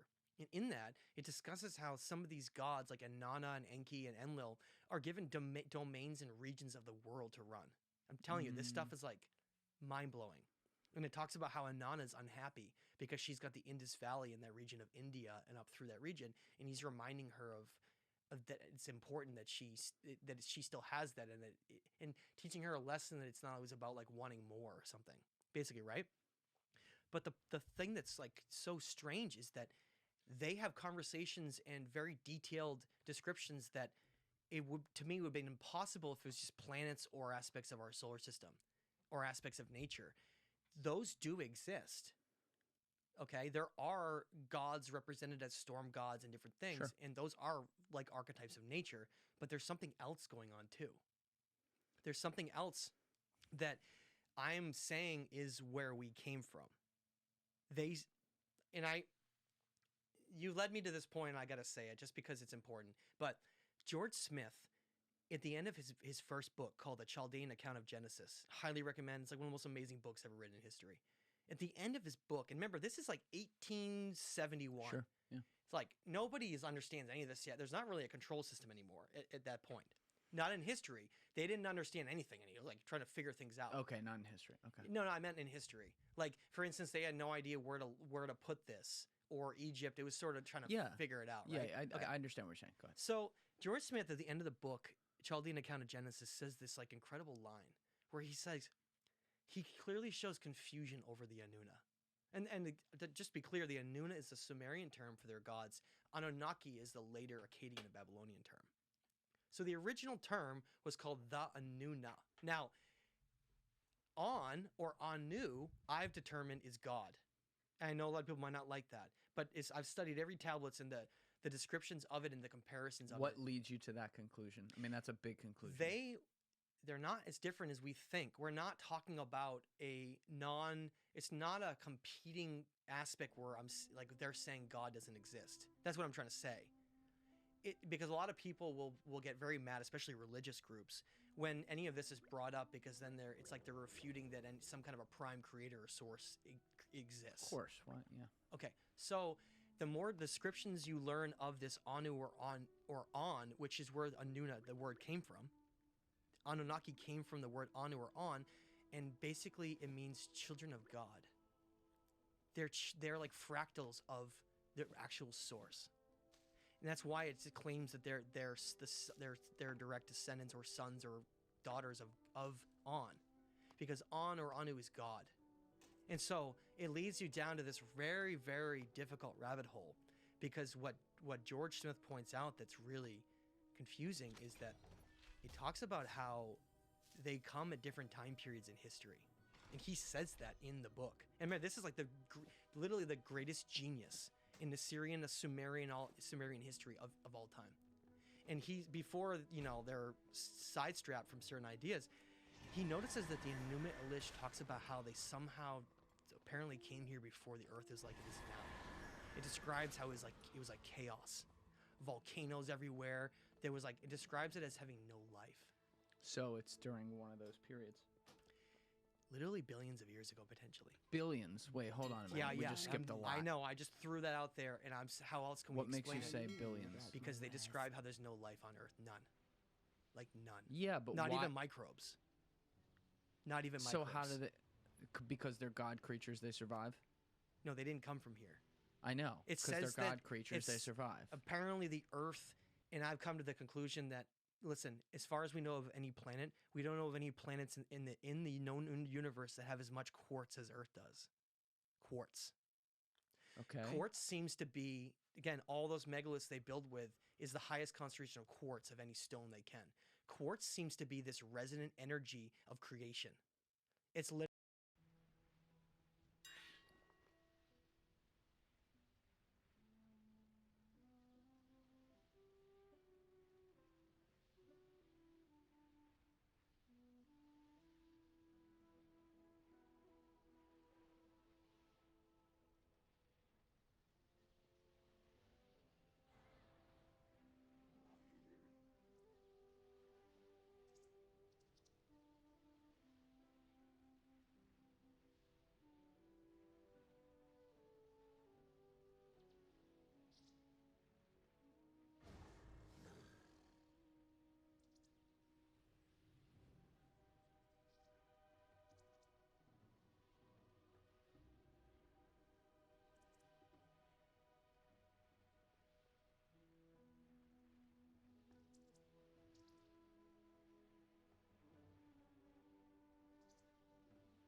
literally like if you had, it's like we're on a giant crystal. If you look at the silica content of Earth, like for instance, if you go down to a beach that's non-coral based, like a beach of sand, and you pick up a big scoop of sand, like 90% of it's quartz. Because silica is the most common element on this planet. Quartz is silica. Silica is used entirely for timekeeping. And you're saying it's like the material a giant creation. Crystal. It's like a giant crystal here. So how did... I know, I just blew your mind. Yeah, you did. You're breaking my brain right now. Okay, hold on. How does that... does it come back to what I was insinuating a minute ago? Like, it's because they're like sent by a godlike creature that they survived without an ability to have anything to eat? They're not physical beings. They can be physical if they want to. They discuss it as that. Not only that, they can incarnate as a human and be a human here, and that's why I believe we've had great humans throughout history that are like non-human. We are them, but they're like a super version of us. We're like the children of them, and we're like creator gods of the universe.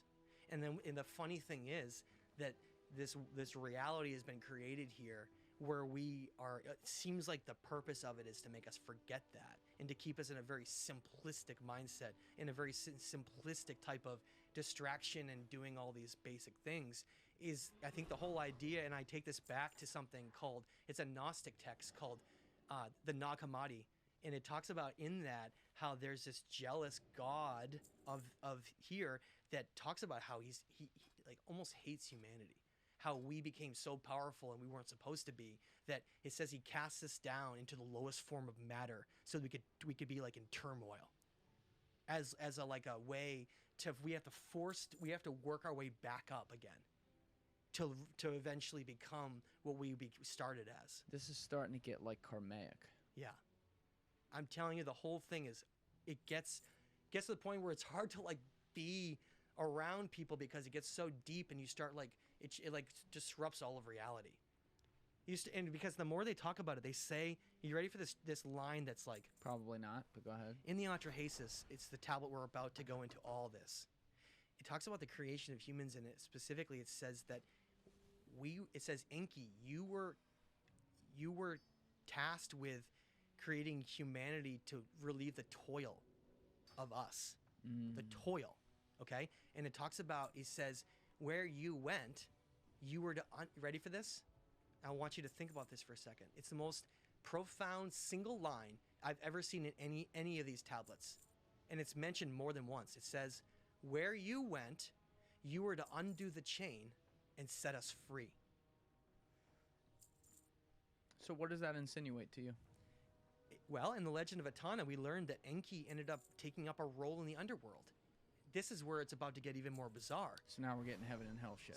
They start talking about how they like assumed roles within reality and like could command and control over them. They're not what we think.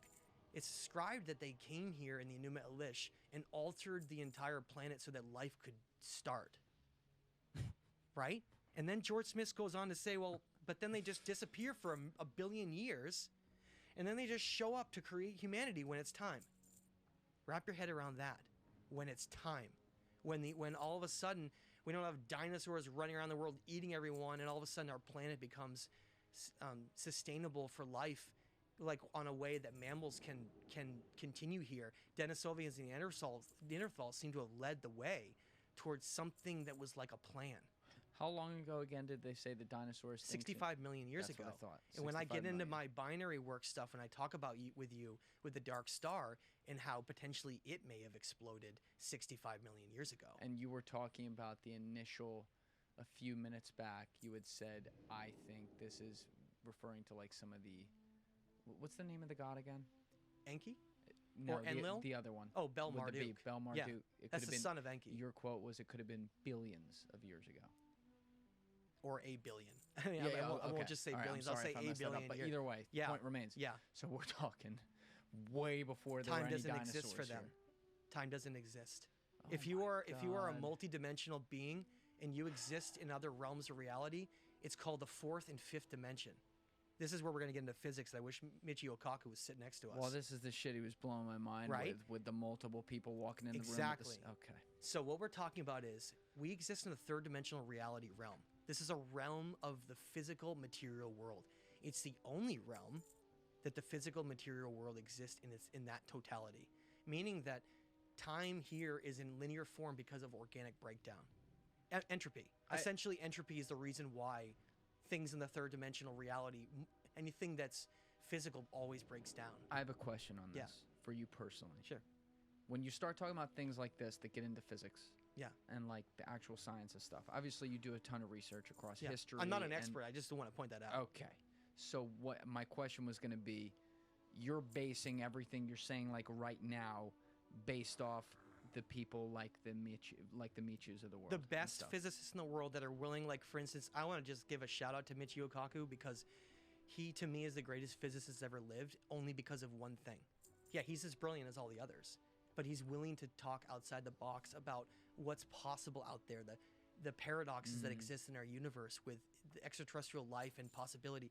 He's like so willing to just not be clamped down by something that he's the only one, in my opinion, that's just is willing to talk about that in an open way. And there's a lot of physicists who hate him for it. I know stay out of that. Like, I know. Like whole thing. I obviously like the guy a lot. That's why I admire True him gentleman, so much. Yes. awesome dude, and blows my mind. But one of the reasons I think they attack him, well, there's two things there. First is kind of what you're getting at right there, which is that he will look at things beyond what we can even process or test in existence. Put them together. And people will say, you're going so far, it's loony, and you're just talking out of your ass about whatever. I disagree that he's talking out of his ass. I think he's just thinking outside the box. Yeah. And secondly, you're talking about a guy who for, I don't know how long, call it like 30, 40 years in that area, worked on the science, hardcore, like as a scientist. Yes. And now, I mean, he's an older guy. Yeah. He's like yeah. 76 Still years brilliant, old, right? It's amazing. He's a machine. Yeah. Like you'd never know it. But, you know, for the last 20 years, it seems like, give or take, he has given his life to being and he said this, like, I'm a popularizer of science. I'm someone who goes out and discusses it so that the kids can get interested in it and everything. And from the perspective of the fact that we have so many young people in our society who are not interested in math and science, people like Michu are so goddamn important. Make it exciting. Make it something that's like fascinating. Yes, so that's where, and I understand where he gets a lot of attention because he's on TV and stuff, and people get jealous of that. Like, it's a human thing. I get it. I think it's weird, and you should never get that way, but people get that way. But you know, to whitewash like the work he's done and what he's doing now, I don't agree with it. I think it's wrong. But that's the whole point of why I admire him so much. Because these are pioneers in their field that are willing to go above and beyond to challenge a very tightly controlled narrative, and it's been like that for a long time. And then people accuse him of being tightly controlled too, which that's what I mean. Like, no matter what, you're not going to be able to win. But when I go on a rant like I did a little bit ago, those types of people are the ones who are going out of their way to vociferously shut everyone down and tell them to fuck off. And the thing that's amazing is Michio Kaku. I know he's like an incredibly smart guy.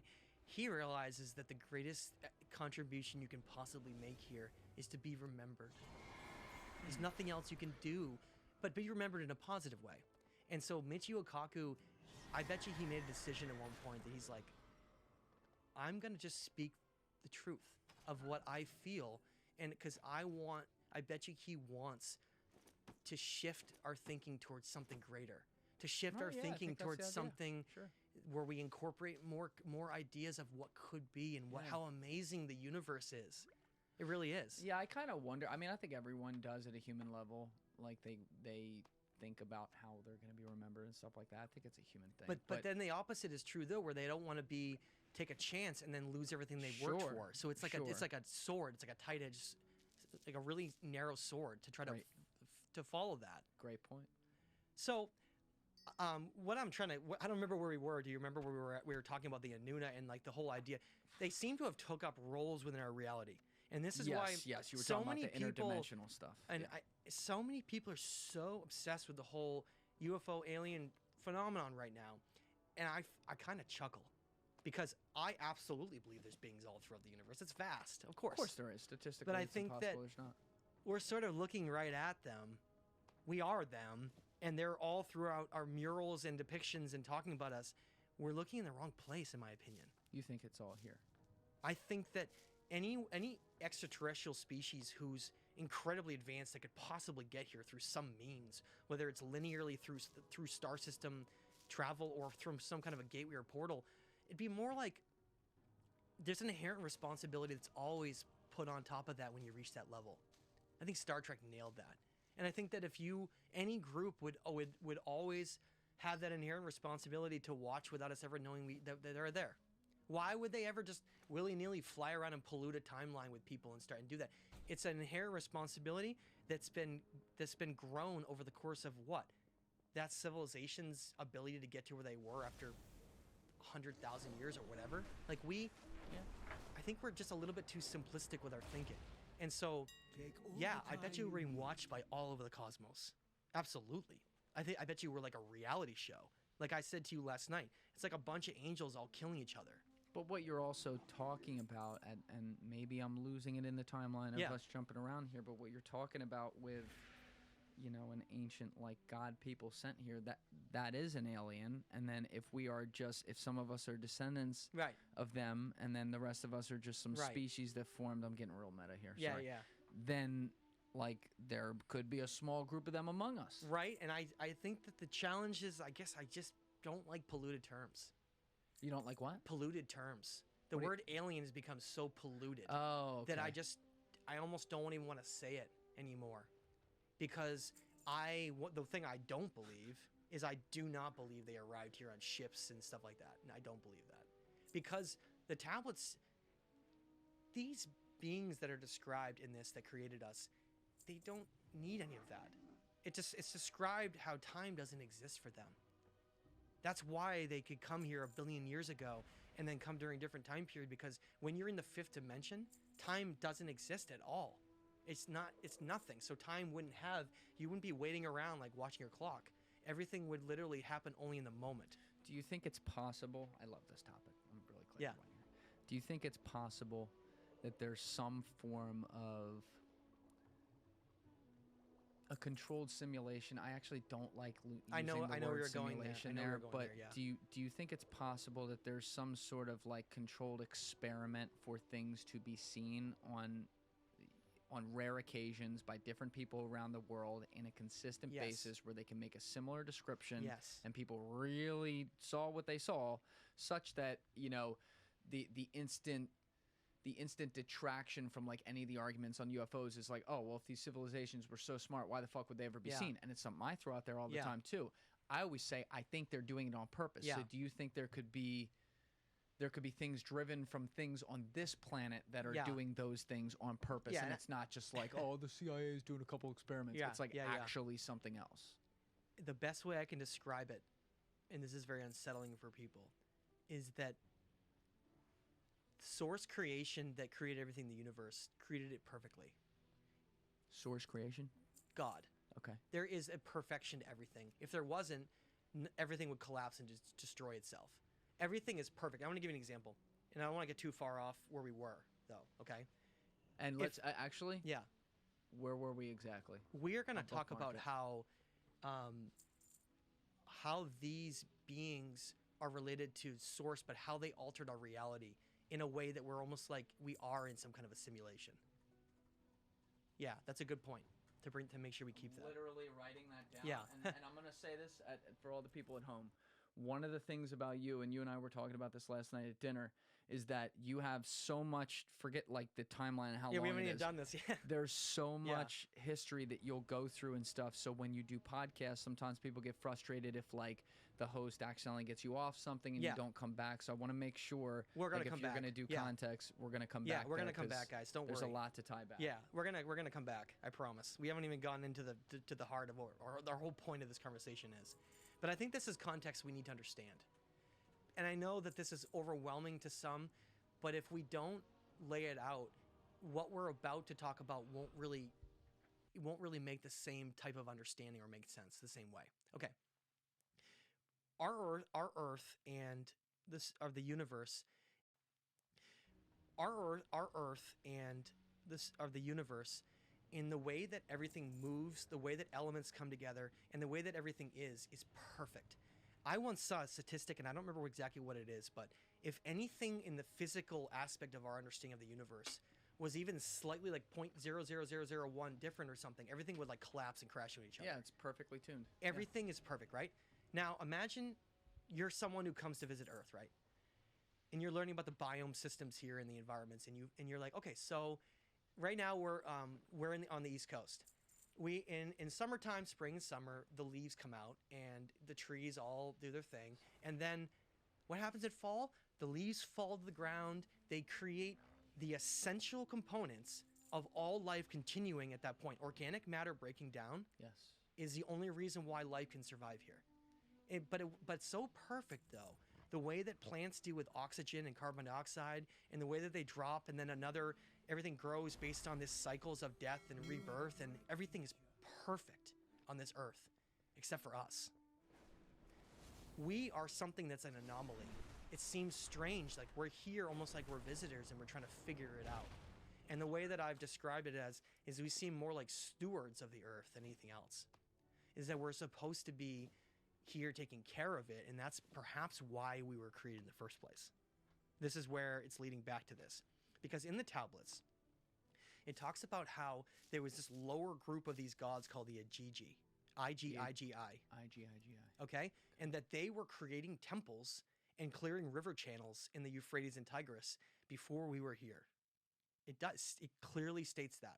It says that before any mankind was here, they were like demigod gods that were doing the work for these like overlord gods. Yes. That's the best way I can describe it. Powerful beings that have a great interest in this place. And as I said, George Smith, his quote is, they seem to come backwards and forwards in time. Here, though, they have a great interest in here. And they talk about how they're always like fighting against the chaos of nature to alter it to what they want. Now, getting back to what we were saying, is that the Igigi eventually revolted. That's what it says in the Atrahasis. It's one of the almost ancient tablets from Sumer, and most of what we're going to be talking about comes from the Atrahasis. By far my favorite tablet. And it states that the Igigi revolted, didn't want to do work in this physical realm anymore. Think about realms for a minute. They didn't want to do that anymore. It's like almost like lower work. And so they decided to create humanity based on their gifts, but so we could toil, they said, and do the work of the gods. Okay? So we are created to do everything here. Infrastructure, taking care of the river channels, because people don't understand that. They talk about it all the time, because if you have a river channel in an arid area, the Euphrates and Tigris, and you don't clear it out, it'll fill with silt and you can't use it anymore. So they talked about how you had to clear the river channels with the sediment to keep them open to flow, or they'll fill up with sediment in arid areas. So it talks about how that's what we needed to do all that stuff, grow everything, build temples and all these things. Does this happen, are you saying this happens naturally because of how we were programmed, or there's also some source communication that happens among some of us that allows us this, again, very meta? Remember the whole concept of like fallen angels? That idea? That's it. That's what happened. Wait, hold on. Stop. Right? I want to make sure I understand. Is this getting into like some of the stuff that like Diana Walsh Basolka talks about? Maybe. I don't know her work. Okay, continue. We're not going to go into biblical stuff too much. I'm just going to scratch the surface, because it is the only way we can understand this. In Lebanon and in the area of Syria is a place called Mount Hermon. Mount Hermon is supposedly where some of these fallen angels in the Book of Enoch came down. Now, the Book of Enoch, for people that don't know, was originally supposed to be a text in the Christian text, the Hebrew Christian text, but it was taken out. What's that Mount? How do you spell it? Mount Hermon, H-E-R-M-O-N. That's in Syria, you said? It's on the border between Syria, Lebanon, and that region right there. Okay, I'll put that in the corner of the screen for people. So, the point is, these creators did something they weren't supposed to.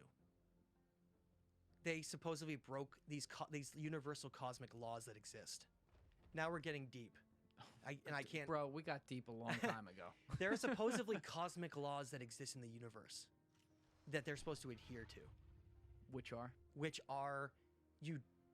Creation can only happen if it's based on certain things. They violated creation by, and I hope I don't lose people with this, but they describe how they created us and we were so perfect that some of them had sex with the women. This is where we get into demi bloodlines. And where are you getting? What's the source Book of Enoch? That one? The Book of Enoch. It discusses in other places, but the Book of Enoch predominantly says they were fallen, or they became fallen, because they slept with the daughters of men, and that's in Genesis too. That's in Genesis as well. They slept with. How's it in Genesis? I don't remember the exact passage, but it says in Genesis, it relates to giants and fallen angels. It says they slept with the daughters of men. And men meaning mankind, because we weren't called human beings, we were called mankind. That's what our name is from their text, is that we're originally called mankind. So they create a perfect creation. It's so perfect that, I mean, literally, as someone who's, beautiful women are beautiful. They really are. 100%. Okay. I happen to have one. My wife is very beautiful. Congrats. Thank you. And the thing is,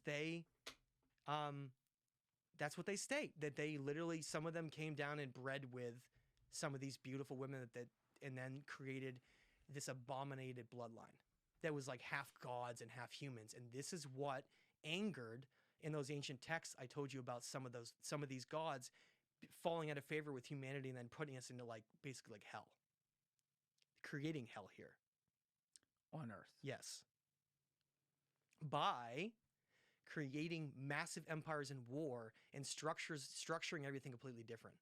And you know that because when they lowered kingship, all we find is that we have these depictions. It's incredible. There's murals from Mesopotamia that show this passing of knowledge. This is what it gets deeper and deeper, because it's not like we discovered it. It shows that these Anuna beings in the Ashurbanipal library. And I don't know. Do you want to pull it up really quick? Absolutely. Look at Ashurbanipal mural. I will put this in the corner of the screen. Okay. Yep, there it is. There it is, right there. And by the way, for people, sometimes today when I'm putting something in the corner of the screen and I don't get to say it because you're on a roll, you'll be hearing the whoosh sound. For people who are unfamiliar with the show and are new, that means look in the corner of the screen because someone's fucking there. Okay. Go down. Go down. Okay. There's a library right now. Type in Tree of Life at the top. Ashurbanipal Tree of Life mural. You'll find it. Tree of. All right. There you go. Right there. Right there. Okay. This one right here. Click that. All right. I'll stick that in the corner. Can you make it bigger? Because I want to talk about it with you really quick. Yeah. Let's make this blow this fucker up. Zoom in. Okay. There you go. I want you to take a look at this for a second. This is describing everything that I'm talking about. That's why I know it seems bizarre, the things that I'm saying, but I want people to understand this represents me studying both tablets and murals and all of this for well over 10 years. Is that an eagle at the top? Yes. Son of a bitch. All right, go ahead. So what happened is what you're seeing here. See the wings on the two outer people? Yes. Now look at the two people in the middle that don't have wings. You see that? Yes. Now look at the hats they're wearing on the two people with the wings, with horns on their helmets. Now the people in the middle don't have horns. You see that? Try to look carefully if you can. Yes. Okay. The thing. I'm gonna blow this up for a second on the screen so people want to pause and look. But okay, go ahead. I'm gonna make a statement here that's very bold. This is the most important mural that's ever been created in human history. Aggressive. Period. Period. You put a period on the end. It tells us everything. Okay. I've broken this down a bunch of times. Your listeners haven't heard that maybe, so I'm going to break it down again. Let's do it. Remember in the tablets it says kingship is lowered, and it literally is created, right? And everything I just said. In this depiction, and I want to break it down, the two beings on the other end are the Anuna. That's why they have wings, and that's why the horns on their helmets have multiple horns that represent status. They are not like we are. They're not kings. They're the beings that we think of as the Anuna, our creators. So the Anuna, though, I'm just thinking symbolism as we know it in bullshit modern culture. Yeah. Wings good, horns bad. They have both. Horns are not really bad. That was something that was inverted later. Horns represented status. That's why bulls were used all throughout Egypt. The bull represented status as power. So, and certain symbols throughout history would have very, very strong connotations and meanings behind them. The two most important symbols for power, like strength, were two things. It was the horns of a bull itself in Egypt, and a lion. And the lion in Assyria was famous, and you can see depictions of that. They represented strength and power. And so they would depict them in symbols. And the eagle always represented war and empire building. It was like a different mindset. Now, in this depiction, you're seeing our two Anuna on either side passing rulership, kingship, to rule over us to two different individuals. One of them is a king, and one of them is a priest. Which one's the king and which one's the priest? I just need to zoom in really quick. Hold on a second. Okay.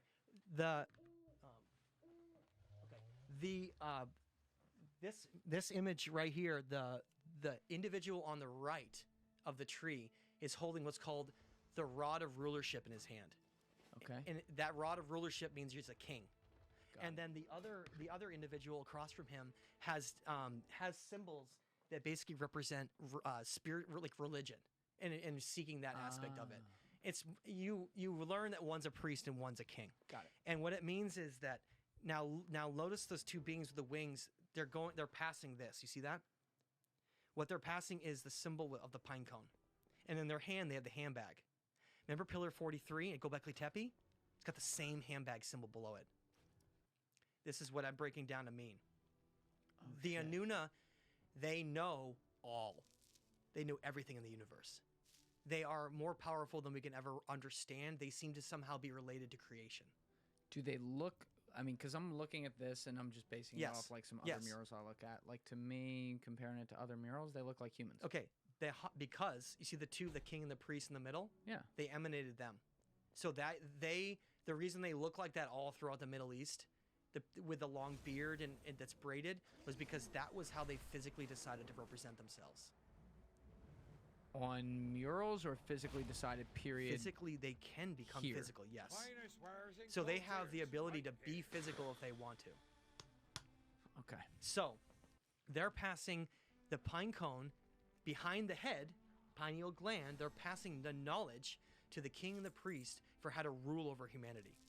Like literally passing the laws and rules like the Code of Hammurabi, everything. Now, is some of what you're saying right now broken down by people who have broken it down? No, because I think or is this all you? I think that my depictions of the handbag and pine cone are a little bit different for me, but I think many have echoed the pine cone as what it is, and what the pine cone represents is knowledge, because it's passing the seeds of knowledge. Now if you look at a pine cone, it already has the sacred geometry woven into it. The sacred geometry of the golden ratio. The way that it's designed within the pine cone has its own sacred geometry woven in. All right, golden ratio, back up for a minute. The golden ratio represents the ratio between creation of like everything in the universe. So if you look at a shell versus like a human eye versus a flower, they all have this golden ratio design. Right, you've heard of that. Yes. It's called the golden ratio. Yes. It represents this, and I'm not an expert on this. I just happen to know enough to talk about it a little bit. But it relates to the idea that there is a blueprint to the entire universe, where everything is designed based on these patterns and these cycles and rhythms and all these things. And so they chose a pine cone because not only is it based on sacred geometry, which is their language of the universe. Geometry is the language of the universe, by the way. But it was about passing the seeds of knowledge. Like the idea that if you plant a seed, that the seed can grow into a tree, into something incredible. And so they would show passing knowledge as that to these individuals of everything. They literally would be teaching them everything to rule, but in a way where they were supposed to be like powerful in terms of information. Now the handbag represents them having the totality of all knowledge. So it's like they're taking, and these aren't real, these are symbols. They're taking these pine cones, which is a symbol, out of this bag. But they're not real. Like, neither of them are actually real things. How old, again, are we saying this mural is? The Ashurbanipal mural of the Tree of Life was found in the same place as that great library of all the tablets. Yes. Because how old do we think 3,500 years or so ago. So it's far removed from when this would have happened. Yeah. Yes. Now, here's the reason. Because in fairness, let me just please point this out as the layman here in the room, the only one. But when we look at the Bible, right, it has a lot of great teachings in it. Quran has a lot of great teachings in it. There's things in the modern world we obviously can disagree with. Take the good, leave some of the stuff that's not there. But just cynically speaking, from a truth perspective, it's a story that, you know, stretches back, whatever it is, 6,000 years or something, and it was written throughout, you know, the post-BC era, the AD era, and it was passed down over hundreds of years to form into what it was, which means, as we've already laid out a million times today, the whisper down the lane kind of thing. Stories turn into more legends that turn into whatever. Yeah. So now we're talking about something where you've put a billion with a B. No, not this isn't a billion years old. No, I know. Yeah. But you're saying the history of something like this could stretch back to a billion with a B. Not human civilization. Not human civilization, but the people who allegedly handed off to human civilization. So either way, it's somewhere way back from 3,500 years. These Anuna on either side with the wings seem to be related to Earth history at least a billion years ago. Right. Yes. So when I say when you're telling me the mural drawn is approximately 3,500 years old or something, that tells me it's a lot of sources removed from where something like this allegedly could have happened. But it wasn't made then. It was found then. Or it was okay, let me clarify something. Please. Ashurbanipal was a king of Assyria. He was a king that became extremely interested because he was an unusual king. He was from a later time period in history. It's true. He was only like 3,500 years ago. But he was a king that was also a sage and a priest. Very unusual. And he was studying the ancients of his time. And he has, he talked about in some of his writings he left behind how he wanted to be a different king than every other king. He wanted to do something no one other king had done. And so he wanted to create the greatest library that's ever been amassed in the history of the planet. So it's talked about how he sent out his armies, and he was already in Nineveh. That's where this is from.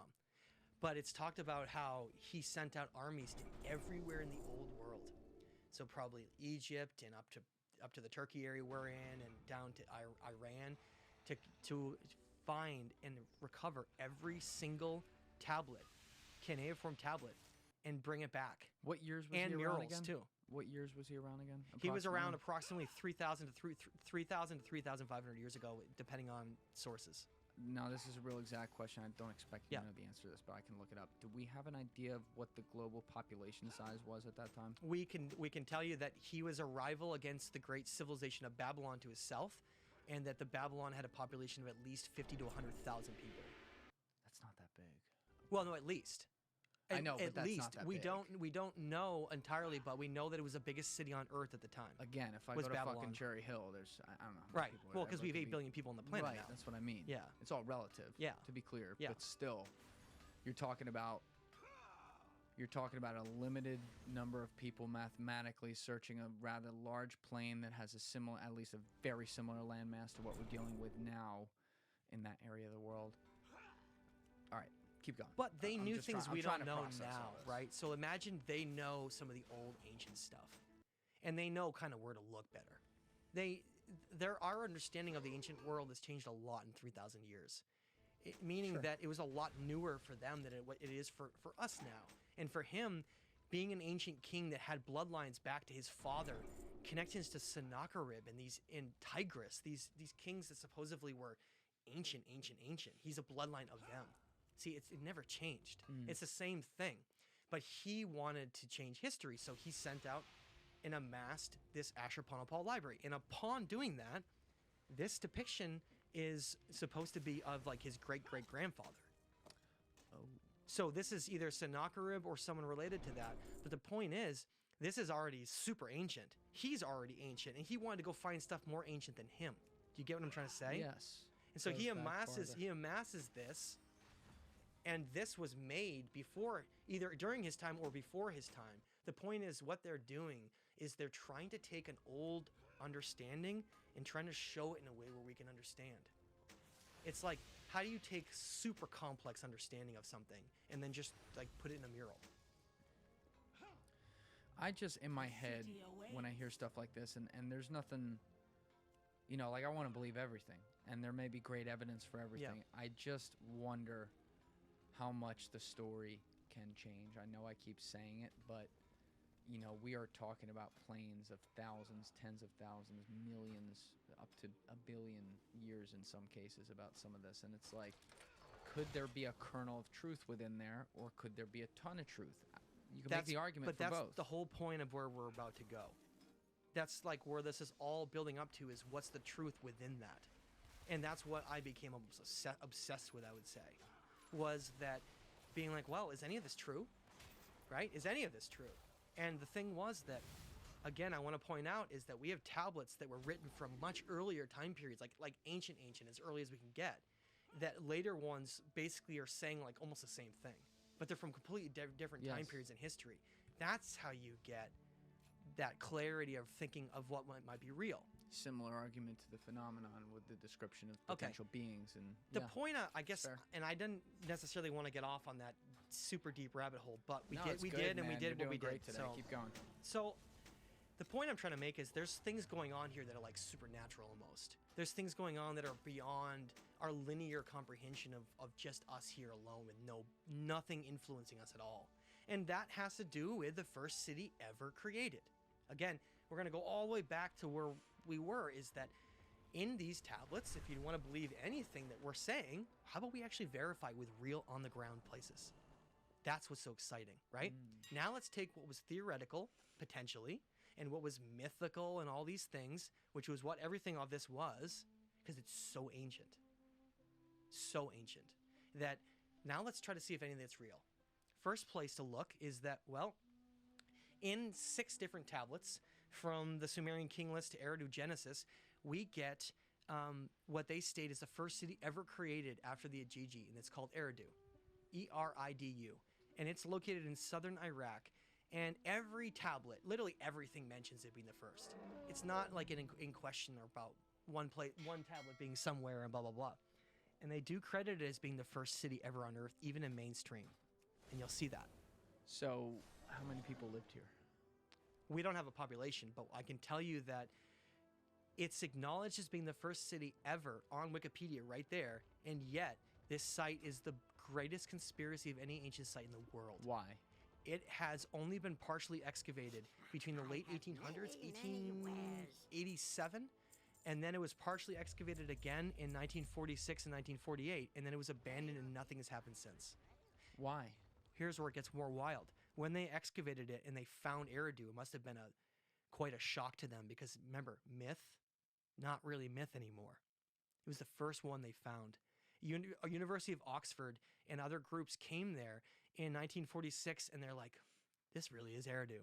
And today, there is still, in the Oxford University, there is still a section of the library there that has some relics from Eridu with writing and stuff on them. So why do I say that? Because they found it. They found all kinds of artifacts, but they only excavated the main part of the city. But in ancient times, where the people lived is not where the higher-ups lived. So like priests and higher-up people, they never lived together. So what would happen is you'd have a main city below, and then always on a prominent mountain. Sometimes they described it, in this case, Eridu is not a natural formation. They described it as actually creating a mountain in the middle of nowhere to be this, like, standing above everything. So they create this temple called the Ziggurat of Eridu, okay? And it's this you know what a ziggurat is? Nope. Ziggurat is a pyramid, but in Mesopotamia. Okay. It's their version of a pyramid. Got it. Okay? So they make this incredible ziggurat temple on this mountain that looks over this endless plain, and then there's like the little city down below where people live, and there's commerce and all that stuff. They get there knowing that. They look up and see the ziggurat. Like, it's insane because you can look at pictures, and I'll go into how I know all this in a second.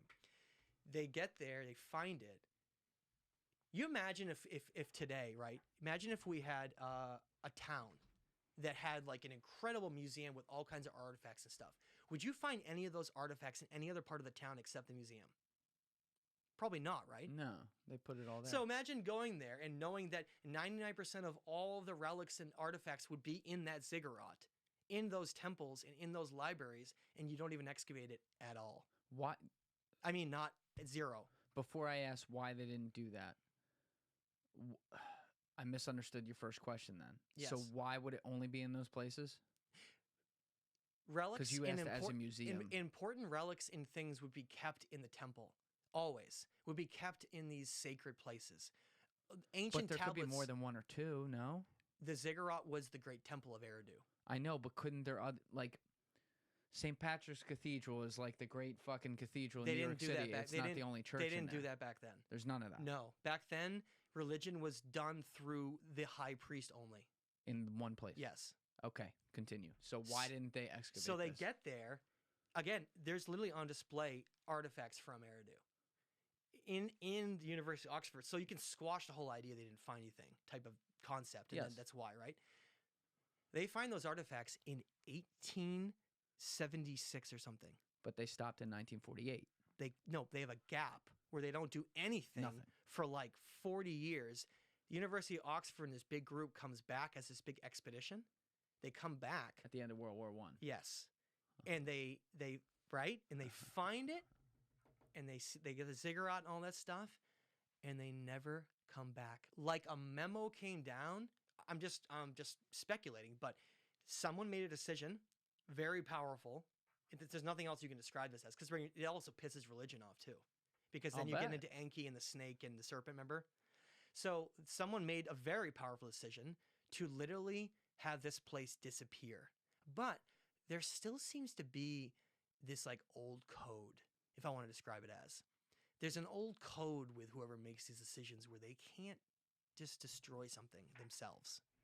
It's like they have to have someone else do it. I don't know why, but they sort of just left it there, right? It's kind of weird, but they left it in the middle of the desert. And then, of course, we had Iraq, all the instability in Iraq and everything. And to this day, Eridu has not one fence, not one single piece of infrastructure around it at all.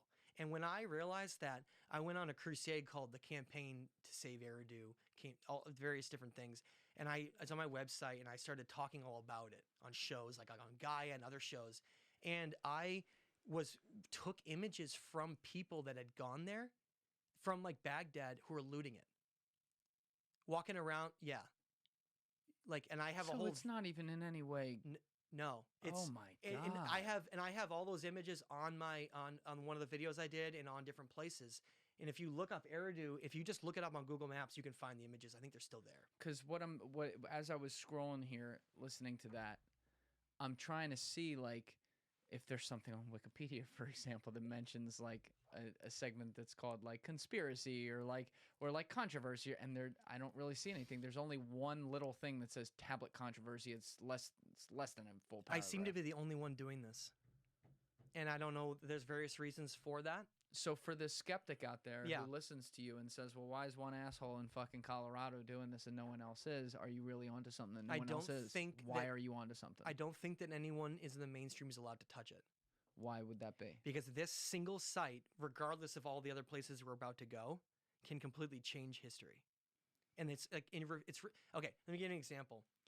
Eridu is described as being the first city created before some of these catastrophes came through. Images you can find today on the summit of the ziggurat, that old temple that's literally so ancient, there's not even any brick or anything left. It's like all of just eroded, and there's seashells covering the top of the mountain. Seashells.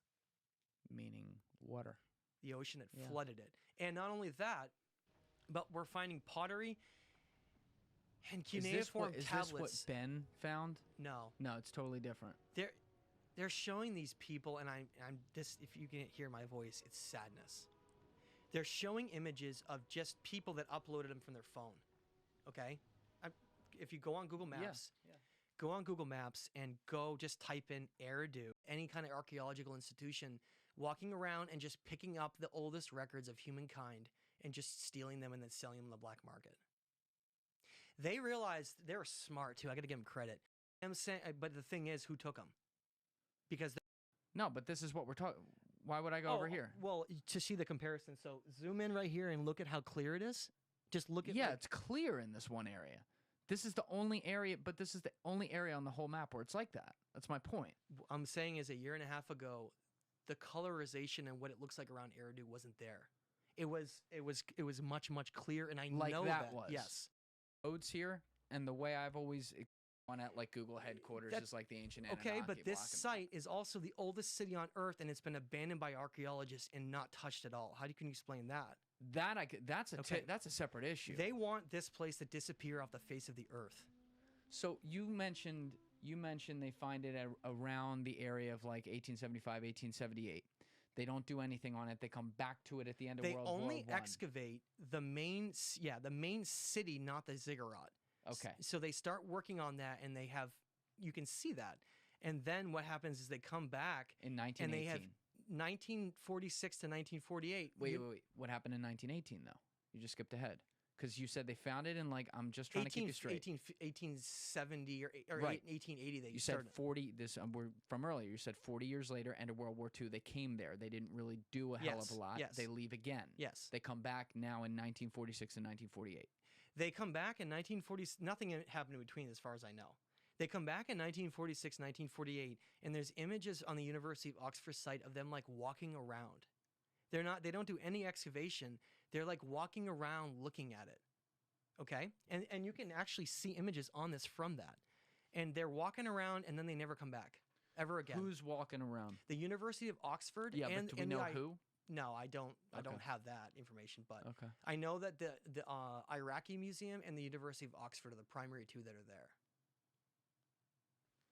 The Iraqi Museum, refresh me on that. Back in 1946, the Iraqi Museum was doing archaeological digs in Iraq. Including in this spot. They were working with the University of Oxford to find Eridu. The whole point was they were like trying to see if the early stories had any merit. Now, my Iraq history is terrible pre-like 1980. So, who's in charge of Iraq at this time? I don't remember off my head. Okay. I'm just trying to think of that. I'm trying to find some links here because we know Britain was all over these goddamn areas. Excuse they might say. Yeah, right? Why would it be dangerous? Exactly. Dangerous for us to so find then out they about create the instability and then allow looters to steal everything so it disappears for history. And again, to go to the beginning, just to wrap up the bow on this, what in finding that, what is so dense about it that would make it absolutely change history other than changing the timeline of when humanity was first here? And you can bring that as part of the answer. Talks about the Anuna gods. Talks about the creation of civilization. Talks about that things started different than we're told. It would change our entire understanding of all of history. Eridu is a piece that fits into a much bigger puzzle that we're about to uncover that we haven't even done yet. We're just started. I know we're already like hours and hours in. But I'm building off of something much more significant than just this. This is like the beginning of something greater we're about to go over. It's a story that has been deliberately... Matt and I are going to get into it with Matt LaCroix. That's right. We have a whole second part coming for you. Matt and I are going to get into everything Eridu as well as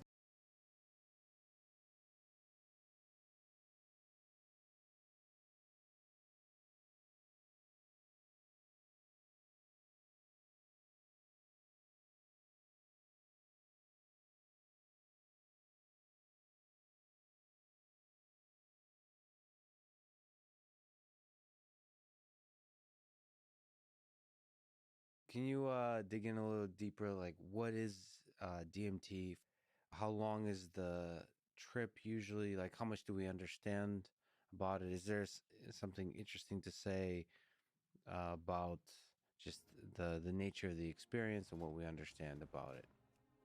One of the common methods for people to use it is to smoke it or vaporize it, and it usually takes. And this is a pretty good kind of description of what it might feel like on the ground. The caveat is it's a completely insufficient description, and someone's going to be listening who has done this. It's like nothing you could say is going to come close. Yeah. But it'll take about 3 big hits, inhalations, in order to have what people call a breakthrough dose. And there's no great definition of that, but basically meaning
They might be that, stories that are constructed that is the closest, which is not to say the story. And to get blessings. It's the same thing. The biggest thing that directed us to this is that it's a question that's been around for a long time that still remains unanswered. And so we looked at this alien question. You can go back to even the past election in 2016. Hillary was talking about how if she won, she was going to open the vault and get into basically exposing what the UFOs are and the alien question. You also have what's the show? Ancient Aliens. Excuse me. You also have the show Ancient Aliens, and that gives a great explanation as far as the world goes. But we're not of this world, and so we wanted to look at it in the biblical aspect of it and to try to break down, what are we dealing with here? Because the world does have this answer, but as we found out, so does the Bible. Absolutely. So, what are we dealing with? Are they fallen angels? Are they space aliens? Are they physical beings from other planets? Or are they something from a different dimension? Good question. I'll go back to the quote from Aleister Crowley. We mentioned this in the film. But he says that today we're calling them angels and demons. Tomorrow we'll call them something else. So we could, in the world standards, we can call them aliens. In the world standards, we can call them ascended masters, light beings, give them a name. But scripturally, I'll go back to the same beings that were depicted in Genesis 6, but even more so, fine-tuning it to the Table of Nations. What happened at Babel was God, he disinherited the nations, and he accounted them, he allotted them to the number of the sons of God. Was that 70 or 72? Yes, 70, I believe it was. Okay. 70, I think it depends on the translation. But what that says is that, these are the gods of the nations. These are the ones who have been worshipped throughout time. These are the ones of the nations who they set up the groves and the high places and offered sacrifices to them. They've been presenting themselves to humanity throughout time under different names, but under the same descriptions of their characteristics. So when you look at it in those kind of terms, and to also answer your question about are they otherworldly or interdimensional, through the document 6751, we did find that back in the 40s even, they were saying that they were interdimensional beings. Wow. So that will parallel with what Scripture has to say of fallen angels. With Job, for instance, I think I have that here. So you have Job, and this kind of is a crossover between our first film, Hollow Earth Chronicles, and the latest Higher Entities. But in Job, you have, now there was a day when the sons of God came to present themselves before the Lord, and Satan came also among them. And the Lord said unto Satan, Whence comest thou? Then Satan answered the Lord and said, From going to and fro in the earth, and from walking up and down in it. So on one hand, you have him being able to present himself before the Lord, but he also is able to, and that's the spiritual realm. That's the things that we can't access. There's a barrier that's been put in place. But Satan and these divine beings, with the divine council, they were able to hold an audience before the Lord. At the same time, Satan says here that he's allowed, or that he's been going to and fro in the earth and walking up and down in it. So that's an interdimensional feat. One of the other ones that we point out in the film is when Satan takes Jesus to, when he's tempting him in the wilderness, and he takes him to a very high place. He shows him all the kingdoms of the world at once. How is that even possible? That's an interdimensional feat again. So that to me, that was a big, hey, come look at this. That parallels with what we find in the document 6751. Wow, that's just fascinating. The Bible is a supernatural book, and it tells us everything we need to know to survive in this world, and then some. Mm-hmm. Are these entities, are they the same like UFOs that people have been seeing for centuries throughout history? It's been documented all the way back for thousands of years. UFO sightings and weird things in the sky. Is this what we're dealing with here? I would have to say yes. In Scripture, you have the chariots that are mentioned. God's transport, basically, and it ripping through the space-time from the spiritual into the natural. I think that's basically the same thing that we're dealing with UFOs. And because of the different deals that they've made with the governments, with the sharing of their technology, in order for them to have a safe space of being able to do whatever they do in the deep underground military bases. I think that some of the ones that you're seeing today are going to be basically the government taking that information and creating their own spacecraft, or like the TR-3B. That's a good example. I mean, there's different. Well, the technology that Stan Deo was working on with anti-gravity craft, I think it follows along the same thing. You can go back to the Nazis with the Die Glocke and different things like that they made, which also they were highly involved with the occult. They didn't just wake up one day and say, hey, I'm going to try this, this, and this. There was a basis. They went in there and they performed rituals to get the information to be able to practice that. Wow. So in order for them to get this information, a ritual is required? I would think so. There are different barriers that God put in place to keep us from that. Now, He is sovereign, so He can come through and give people. The Scripture talks about it, giving them visions, giving them dreams, speaking to them. I mean, that's where the Scripture came from. Was Him actually giving the word to man to pen, so He can do whatever He wants to with that. But we do find that in order to cross over to that, if somebody was going to take it upon themselves to do it, drug-induced visions and hallucinations, ayahuasca, different trips, DMT, that does allow you to cross over, or allows a person to cross over into those dimensions. Outside of that, the satanic ritual is proven to be the most effective, and from the research that we've done, the people that we've interviewed, that seems to be the constant. That's like it's a guarantee you're going to make contact if you do this. Wow. So are they actually killing people and sacrificing this person in order to gain knowledge? I would have to say yes, man. The one specific was the Ray Boucher interview. The people that came to him from the Department of Defense with these big red flags because of the Christian faith, they saw satanic ritual being performed, and they mentioned that blood rituals were being done to perform to make that contact. So yeah, I would say it's the same game. It's just still being done today. Russ Tisdale actually also he touches on this a little bit in his research. He says that in SRA and different satanic rituals, they when they kill somebody, it releases like adrenochrome, basically, spiritual, right? It releases some sort of spiritual outburst that the demons or whatever pick up on, and it allows them to come through. And it's just insane to think about that our government knows about this and maybe even sponsoring some of it. Right. Well, it's worshiping the gods of old. Yeah. It's I mean, even in the Bible, you had the people offering their children, child sacrifice to these gods in order to appease them and to get blessings. It's the same thing, except they're just looking for technology, information, and further advancements. Do you think it's any coincidence that since this has happened, since the Babylon working ritual, we now have hundreds of millions of abortions per year, sacrificing? It's almost like modern times have gone back to the olden times.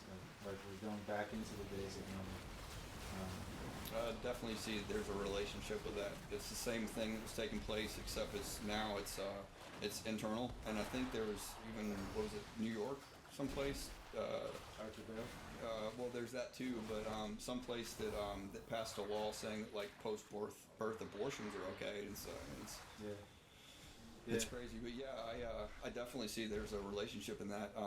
There's an offering that's given from a human to a god, little g, an Elohim, and that's a form of worship. So yeah, I would say that's the case. Sickening stuff, man. So is everything in the other realm demons, or is there holy angels that live there too? I mean it's the spirit realm, and God exists outside of. I don't believe that the demons and the ones that have given themselves over to the pride of Lucifer and followed him with the fall. It's really hard to say if they're still able to hold to appear before him. I mean, going by the thing in Job with the sons of God and Satan being able to do that, I definitely don't think that they're allowed, because of who God is and because of him being righteous and just. He can't be a part of sin. Sin cannot be in his domain, you know. So, but looking at God and his holy angels, the hosts of heaven that we're told about, and the angels being messengers coming down to be able to communicate with mankind, give them the scripture and different things like that.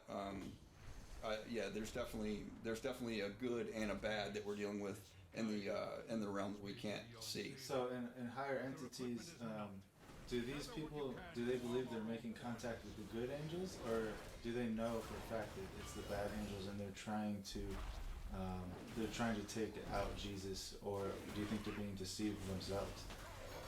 That's a good question too. I think it would depend on the individual, because some are probably hell-bent on realizing what they are and moving, like reveling in that and moving forward into that. Belief? What's that? Like the common belief? Yes.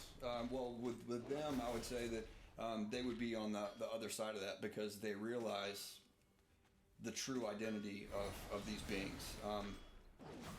And because of their Christian faith, they're not going to be... they had the red flags they had to throw up. They didn't want to be a part of it. They had convictions against it. The Khans Elite were a counterpoint group within different governmental organizations that were they were party to satanic ritual being used to make contact with these aliens or with these higher entities. And because of their Christian faith, they had the conviction. They saw this taking place, and they're like, well, we don't need to be a part of this. This is what the Bible talks about in the worship of demons and of other gods. And especially being, you know, using blood sacrifice and different types of black magic to be able to accomplish it. So they saw that, and they didn't want to be a part of it. They also were able to tie this back to what Jack Parsons and L. Ron Hubbard did in the desert in the late 40s with the Babylon working ritual. And this is kind of moving forward into that direction. From that point, you know, they ripped a hole open into space-time, and from that point afterwards, you had, well, regardless of what Parsons actually successfully completed during that with the Whore of Babylon and different things, after that, you had the Roswell incident, you had the Kenneth Arnold sightings, you had in '53 there was the swarm of UFOs that flew over the White House. And so there's this unleashing of supernatural activity that took place after that ritual was performed. That's just it seems like it's too much to be a coincidence. So well, he took when they approached Jack Parsons about it, he took credit for it. He said, you know, yeah, I think I'm the one who was responsible for this taking place. Man, and to think that the government gave him money and power, and he started Jet Propulsion Laboratory, which still today is one of NASA's main entities. Sure. It's just it's mind blowing to think. And if you look at the NASA patches, half of them are occultic in nature. Well, you go. When we were in D.C. doing some work for the Belly of the Beast research, and we went to the House of the Temple, and they have a whole little area set up strictly for people that were Masons and NASA. I mean, patches and pictures and little doodads. Yeah. Do you believe NASA is lying to us about the shape of the Earth? If you want to get into that. My personal thoughts are that it doesn't matter.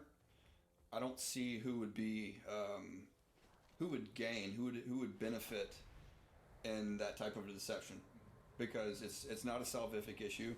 I think it's interesting on both sides. I've seen some pretty good arguments, and I've looked into it, but I don't really join that conversation, just for the fact of it's kind of like it causes division within the body of Christ. Absolutely. And I'm not going to do that. I basically go back to, you know, what the Word of God says, what I can see, and my focus is furthering the gospel of Christ, not causing division. Now, do you believe, it's maybe a little bit off topic here, but do you believe we landed on the moon? And there are some that say that contact was made with entities on the moon. What are your thoughts on that? I think there's a lot of evidence supporting that we didn't. I don't really know, man. I mean, as being a filmmaker and seeing the footage myself, and seeing sets and Walt, the Disney studios and different footage like that. I don't know. I guess it's going to go back to the firmament and being able to have access outside. I don't know. I'm more along the lines to think of that it's like that mindset of let's go to the moon, let's go to other planets and whatever. I'm all exploration, sure, that's great. But to me, it sounds an awful lot like the Tower of Babel. Yep, absolutely. And we know what happened there, right? Yeah, that's right. Okay, so what is the end game of the higher entities? Why do they want to work with them? And what is their, besides just information and power, are they trying to, do they have a goal? Are they trying to... Yeah, I think that going back to the whole supernatural worldview, the world doesn't really have that right now. I mean, yes, we're getting there, and the majority of it can't even be founded. I mean, you can't prove things one way or another, and it goes back to people's experience. But what I do know is that in the end times, which I believe we're on our way. I believe the end times started at the foundation of the church, and that we're just further along than they were. But what the Bible does talk about is there's going to be things that come upon this earth that are going to cause men's hearts to fail them. And so, like right now, everybody is consumed with this Western civilization of idea of going to work and coming home and watching the ball game and getting married, 2.5 kids, dog and a cat, that whole deal. There's no room for supernaturalism there. But when that does take place, it's going to flip the world on its head. And so I think that this is kind of like we've already seen like a soft disclosure take place. And I think it's prepping the world for that. But even more so, I believe that it's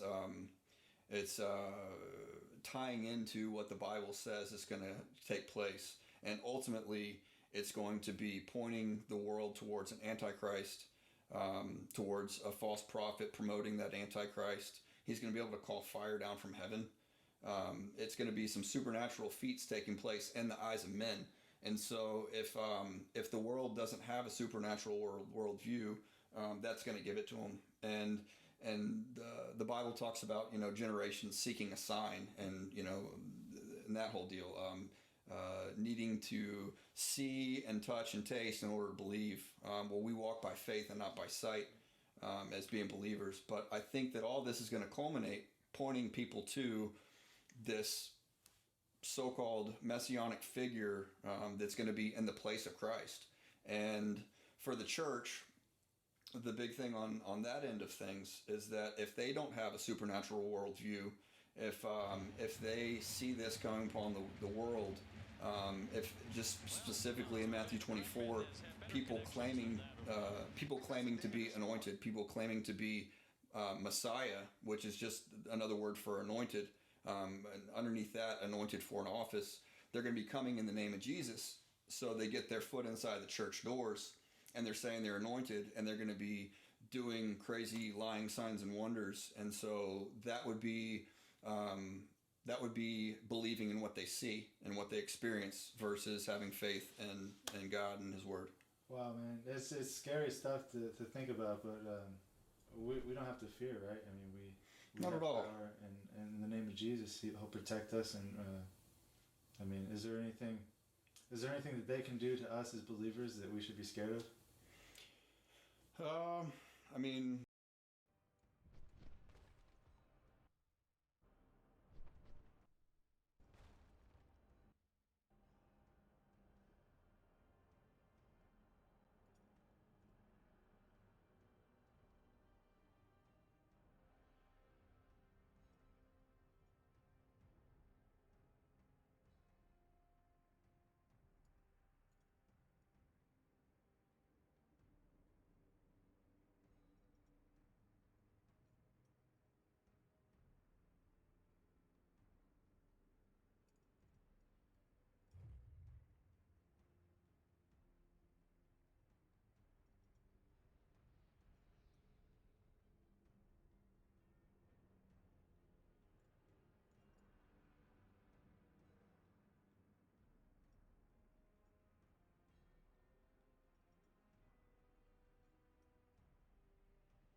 they can't do anything to us that hasn't been done to other believers that profess Christ and that have lost their lives for him, you know. The reason that majority of people fear death is because they don't have the knowledge of what takes place afterwards, or they revel in their sin. They enjoy it, you know, so they don't want to be taken away from that. They don't want to be held account for the things that they've done in this life. But, you know, with Christ, he defeated death. He defeated sin. He made a way for us. He provided us a way to be made right before God again. And being in these flesh bodies, the only way that we're going to cease from sin completely is to cross that final barrier of death. So once you realize that it's actually a good thing, that upon death, I'm not going to sin anymore. You know, I mean, we work it out, like Justin was saying about sanctification. That's the process that takes place from redemption, from justification until the point that we're glorified. And so that's that walk that we have to walk out on a daily basis. And we can't do it without Christ. We can't do it without him. But to shed some hope on all this, man. And this also kind of crosses over with the Hollow Earth. But the verse that you were mentioning, the verse that you were mentioning in Philippians 2:8, and I got that here. Wherefore God also hath highly exalted him, speaking of Christ, and given him a name which is above every name. So that's the authority. That at the name of Jesus every knee shall bow, every knee should bow, of things in heaven and things in earth and things under the earth. And that every tongue should confess that Jesus Christ is Lord, to the glory of God the Father. So just a couple things on that. First, it shows that that these places actually exist. So you've got things in heaven, things in earth, and things under the earth. Those are three physical locations. And we'll call them spiritual locations because we can't access the one or the other until we're completed. But it also shows, and most importantly, it shows that Jesus has all the authority. It's all been given to him because of what he's done. And so every tongue is going to confess at one point or another that Jesus Christ is Lord, to the glory of God the Father. He's been exalted above everything. Everything's under his authority. So there's nothing to fear. Thank God we've been given his word to study it, and I wish I would have started earlier, man. One of the things I tell people that are, you know, earlier on their walks, I wish I would have started reading the scripture on a daily basis, because that's where our foundation comes from. That's the basic instruction before leaving Earth. It's our map. You know, he gave us this so we wouldn't be lost. It documents the whole story, and so there's nothing to fear. It's amazing. If we're in Christ, we're sealed until that day. Amen, man. Perfectly said, dude. I think that was a perfect closing statement, right? Praise the Lord, man. Do you have anything else to say, man? No.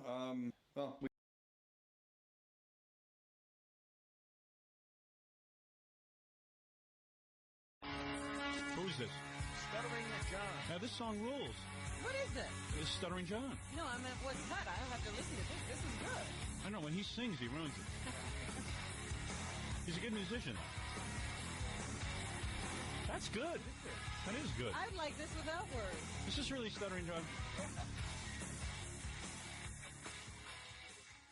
Where is that song? I got to hear what he sings. How does he mess that up? How does he mess it up? Because I was sitting here saying, you know, that doesn't need any words. Yeah, you don't need words for that. That rocks. That rules. Next record, gag him. Throw something in his mouth. Do you know the name of the song, Fred? It's either Daddy's Money or Guilt. You know the track number on it? Yeah, try number 6.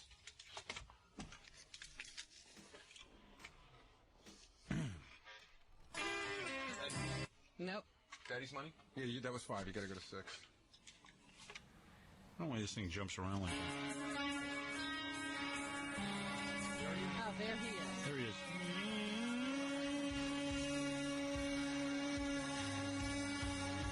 All right, I'm still with you. Yeah, so far so good.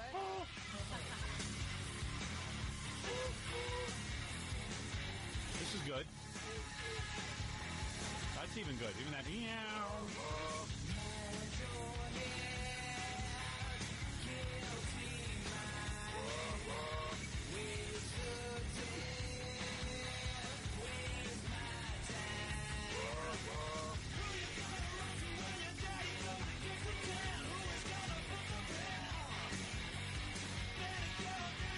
That's good. Why didn't the record company release that as a That should single? have been a single. I don't know, man. I don't know. Don't ask me these things. John, the record company's already off the Hootie and the Blowfish. Yeah. They forgot John already. Oh, really? Are you like yesterday's news to them?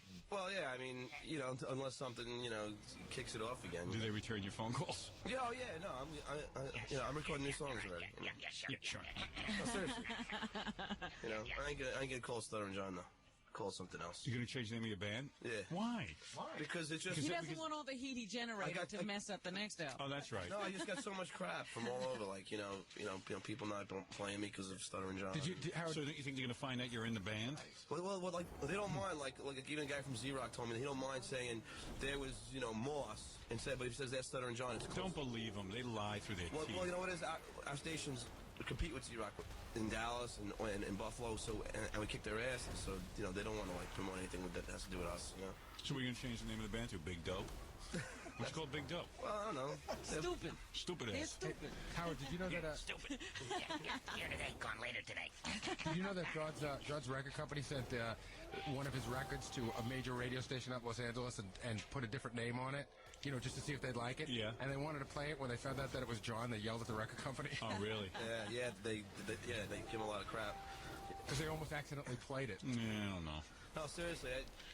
That's like everyone was saying, hey, Bon Jovi's over, Bon Jovi's over. Meanwhile, they put out a song.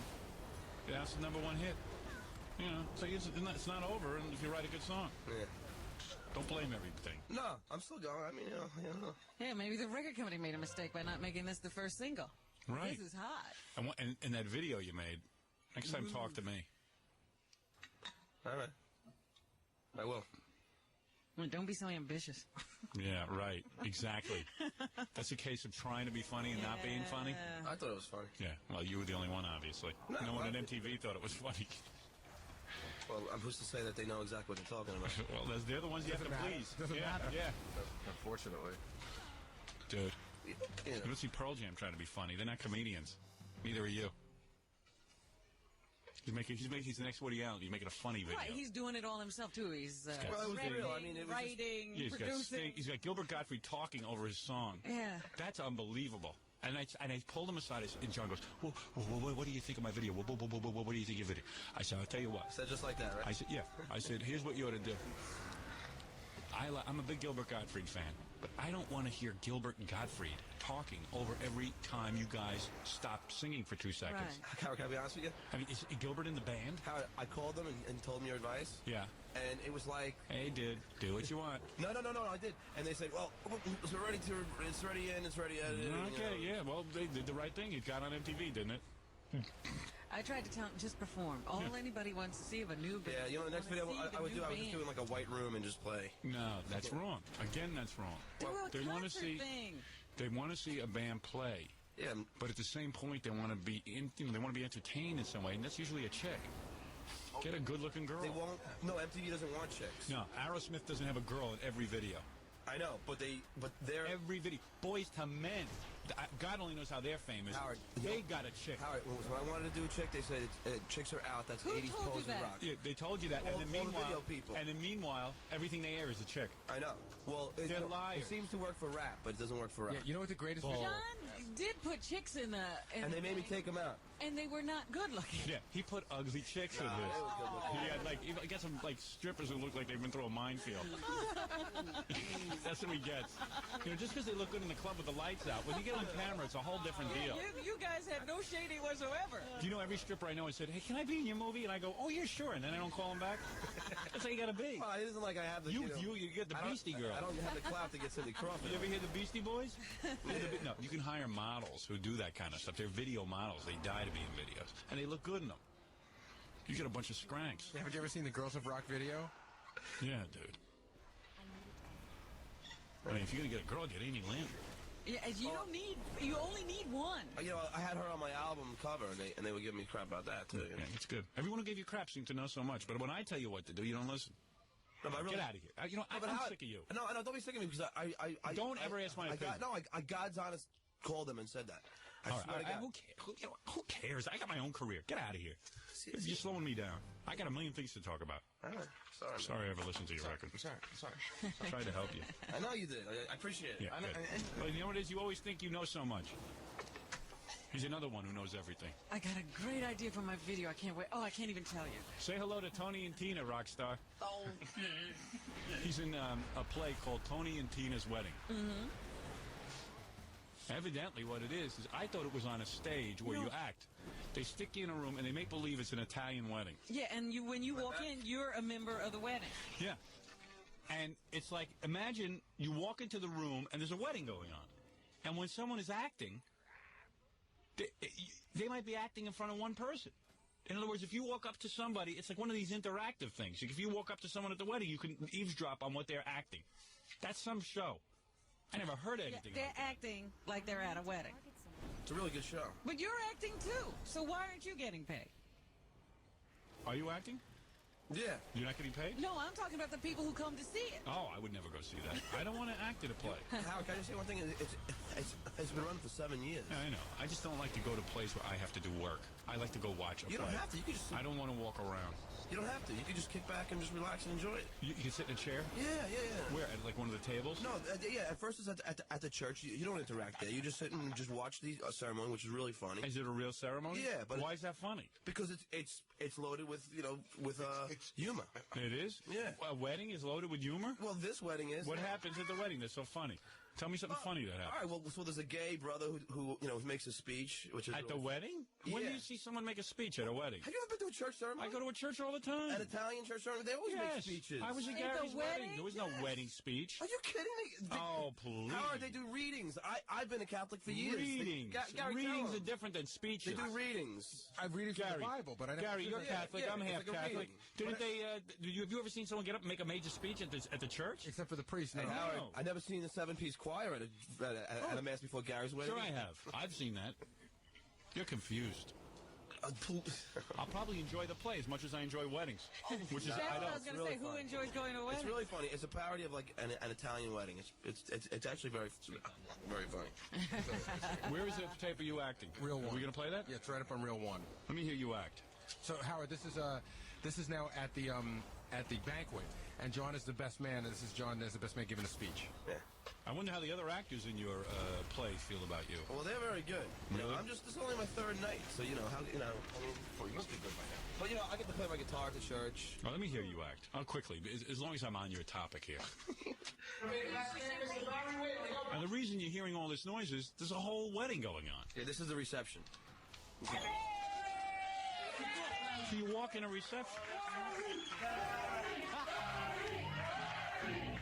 Are you Barry? Yes, I am, Robin. Oh, you're the best man? Yeah. And you get up and make a speech now? Yeah. All right, come on, let's hear it for Donnie Dolce and Fusion. You're good. Hey, man. Is that your Italian accent? Yeah, how you doing? Hey, that's unbelievable. Jackie's got nothing on you. What? Right, Jackie Puppet? Hey, you doing Italian, don't you? That's a spicy meatball. There you go. Jackie Puppet's better than you. You Tony taking this affliction, Tina? All right, very good. This bitch. All right, very good, Jackie. Where did you find her? Yeah. Let me hear this. Donnie, when is that thing happening for you? A week or 2? That's 2 weeks. All right, check it out. Get your VCRs ready. If you don't got one, you get one from Johnny over there. Johnny sells VCRs. Get your VCRs ready because our own Donnie Dolce is going to be appearing on Star Trek. Next Star Trek. Whatever, Donnie. Does he look like he's Adam Menudo or what? Anyway, now's a very special time that I think everybody, friends, family, Joey, Stand up and raise your champagne glasses. Let's make a toast for Tony and Tina. Now, who had this part before you? This guy, Tony Lauria. It's pretty good, really good. Yeah. Yeah. He was a professional actor? Yeah, they're all professionals. I'm the only non-professional. I hear it's driving the cast crazy. Really? You've heard something? They're so annoyed with him. Oh, yeah? Yeah. Why? Because they're resentful. You're not an actor. Yeah, they worked at their craft. Well, Lee Mazzilli was in the wedding only a year ago. Here is here's one of your fellow actors in Tony Tina's wedding. Who is this, Michael? Yeah. Now, you play Tony's little brother? Yeah, I play Tony's little brother, John Nunzio. My name's Mike Straka. And you're an actor? Yeah, I'm an actor. How long have you been doing it? I've been doing the show for a year and 3 months. He's a buckwill now. Is he? And what are your credentials? In other words, you were in commercials and things? Yeah. Well, I went to Rutgers University. Right. Yeah, I studied acting with a guy named Bobby Lewis. So you studied for 4 years? Yeah, Bobby Lewis is the guy who taught Marlon Brando how to act, one of the guys. Right, and then you did commercial work, I assume, and maybe some acting parts here and there? Yes, that's right. Your soap operas, walk-ons, stuff? Well, yeah, Guiding Light. Yeah. So you've been a professional actor? I'm a professional actor. And what is your feeling? And what is your feeling working with Stuttering John? Yeah, at first I was like, what's this stern crony coming on our show for, you know? Mm-hmm. But now, the guy's good. You look at Kevin Costner. Kevin Costner, What is this, Gary? He's what is that? He changed his story from the other day. Really? I told Gary he sucks because Gary wouldn't let me on the air. You guys are going to kill him. Good work, Gary. Hey, what can I do?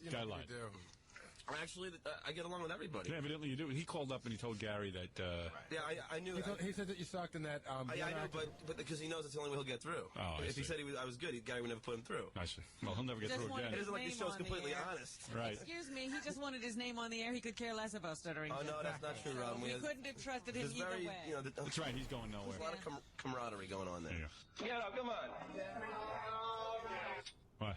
Just before this, did you notice that the entire audience missed John's joke? What was it? joke? Wasn't that a joke when you said friends, family, and Joey?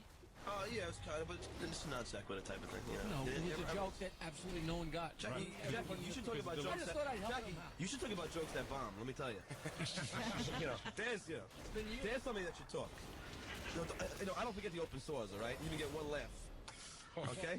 30,000 people said, why the hell is this fat guy on stage? I remember, believe me. Johnny Mel, don't forget. John's turned into his character now. Yeah, Johnny Mel. Well, you know what it is? Everybody talks Italian there, so you get, caught up in it. No, Italian's another language. They talk You're saying I bombed 6 years ago. Your album bombed yesterday. Jackie, I sold more albums in one album than you sold in 18. I always say that. You put out 18 albums, no one even notices your albums. A store won't even put them on the shelves. That's mean, John. They paid me money to make mine. You pay to make yours. Don't forget that. That's mean. All right? You fat bastard. I just did you a favor cutting something for your wife to sell that stupid album of yours.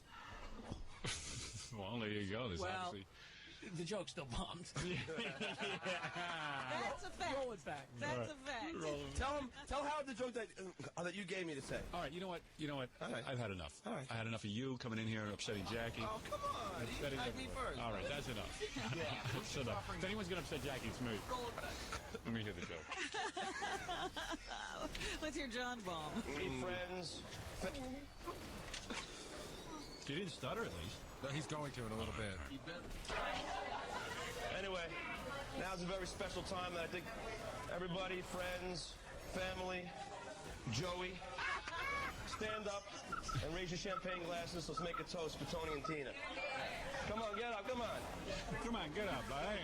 Get up. Get up, come on. Get up, you fat bastard. Come on, get up, come on. Come on. Get up, come on. Jackie Puppet surprisingly quiet during all of this.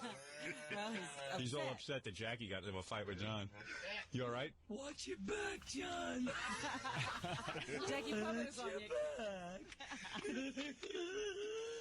You don't want an angry puppet after you. Yeah. This pen has poison ink. Tony? Tina? I gotta tell you, I'm a little nervous. But, I'm proud to be, your best man. I really appreciate it. Yeah! And ever since you told me I was gonna be your best man, I've been... What was that? I love that noise.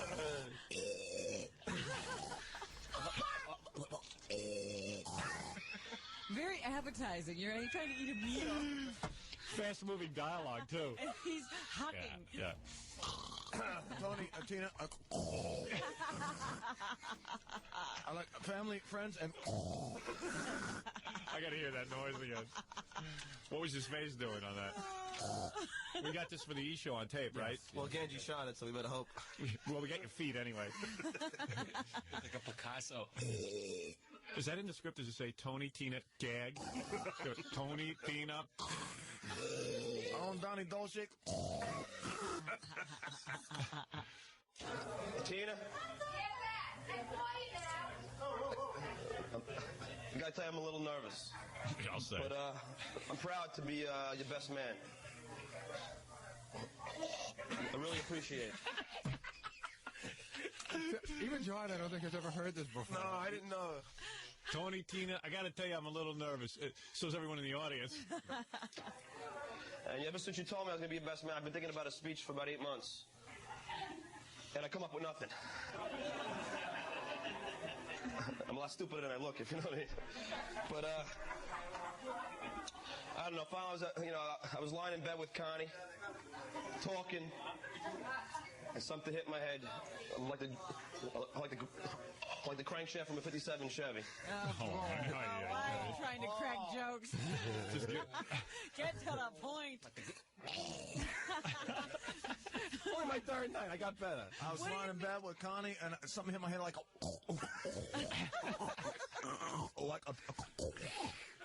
a crankshaft from a. I'll make you a deal. I'll stay out of music. Yeah. Hey, if you promise that if we can get that in writing, I'll stop. With a delivery like that, you don't need jokes. Why are you trying to tell jokes? You know you're going to mess them up. Well, actually, this could have been where I got stuck on saying the real thing, so sometimes I have to come up with something. Do I have to hear more, or is it... Then you might want to go to the next clip, because it's just a lot funnier. It's John acting in front of two people. You know, in other words, you can tell. If I can handle and then John sings a song. I got to take a break. I'm running late here. I don't know if I can handle it. Okay. A little more? Gee, Jack, aren't you afraid John will goof on you?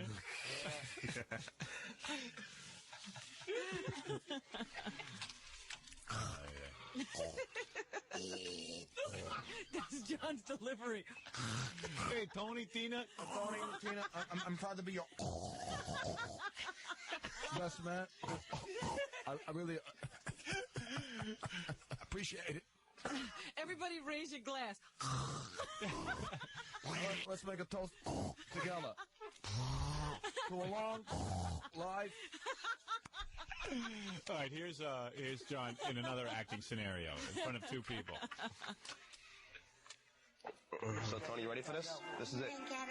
Honestly, you're standing in a corner of a room doing this? I don't know what this is at the church, probably. And so who's watching you? Two people? Yeah, well, yeah, like everyone sits down at the pews. So different people miss different parts of the conversation. I don't understand this. Because there's 30 actors and actresses all in the whole place, so they're walking around just saying hello to everybody. And so, in other words, if Robin happens to be in one corner of the room and I happen to be in the other, she hears one part of the play, and right. That's why they say you go back again and again, because you never get things. You get it's a different play every time. Boy. I might have missed what John said. Yeah, maybe well, I'm with Tony, and this is right before the wedding. All right. So two people flocked to you, huh? Everyone else thought they would go somewhere else. Only two people wanted to see you act. Hey, I'm learning. How you doing? You still got time to back out of this. Start the car, Barry. Seriously, no more Monday Night Football, no more Atlantic City. Hey, son, no, you didn't even talk about Atlantic City yet. I want to go with you, Atlantic City. Okay. House? Yeah. So, this killed my whole weekend. I hired Ganji to work at my house, and one of his jobs, now this is going to sound stupid at first, but think about it. One of his jobs is to tape the Larry Sanders Show for me, okay, which he does. Right, he tapes all the shows you want to watch. Yeah, he tapes the Larry Sanders Show for me. That's one of his jobs. He tapes other stuff for me, too. Yeah. Like he'll tape, like if there's a newscast or something that I missed. Or Letterman or, you know. Right. In case something big happens, like Drew Barrymore takes off her shirt, then I'd have a copy of it. And 9 times out of 10, I never look at it. But it's there. If you want to, it's supposed to be there. I pay a guy to do that. As I pay him to tape Gary Shandling for me, because I love that show.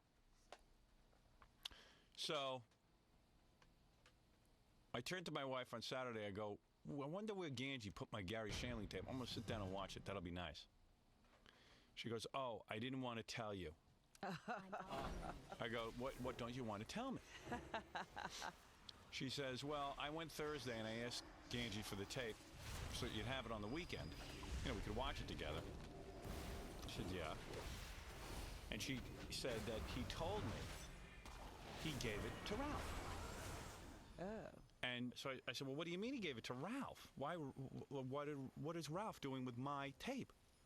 She says, well, Ralph called him up and was bitching that he doesn't get Gary Shandling and was whining a lot, and he felt real bad for Ralph, and he gave it to Ralph, and Ralph promises he'll have it back by Monday.